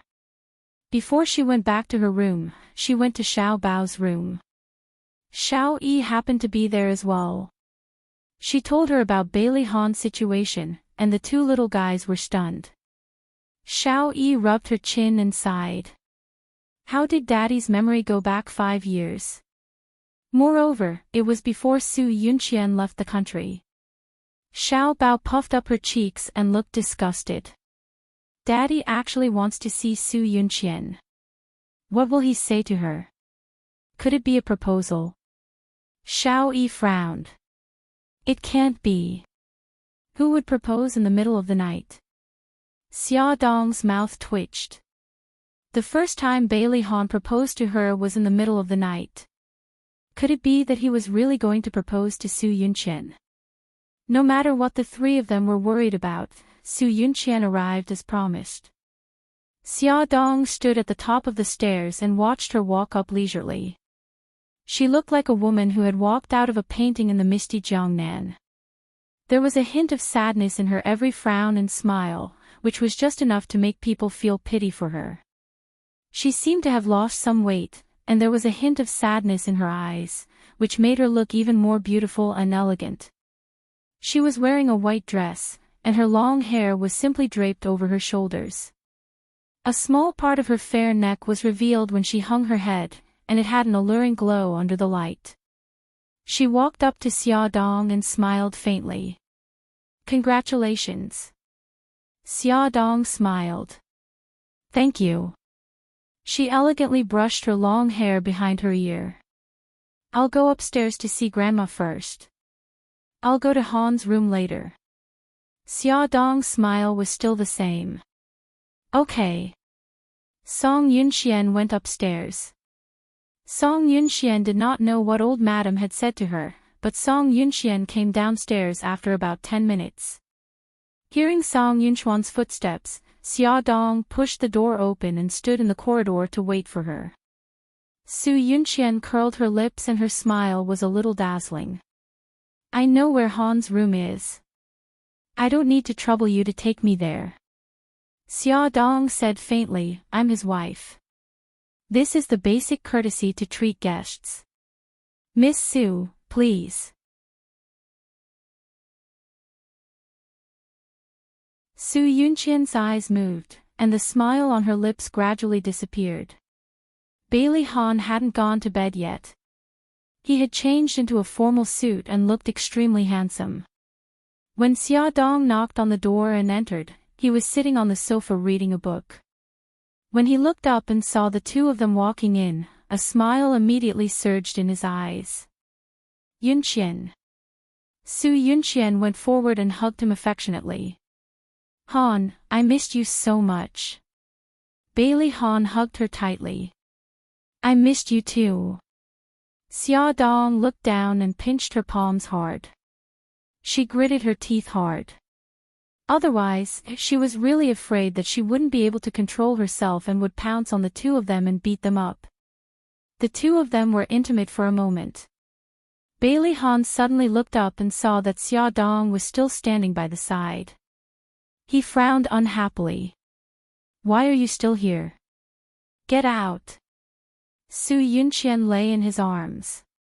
She lifted her chin slightly and looked at Xia Dong with a sneer on her lips. Xia Dong bit the tip of her tongue hard and smiled. Okay, I'll go out now. Ah Han, you have to have a good chat with the guests.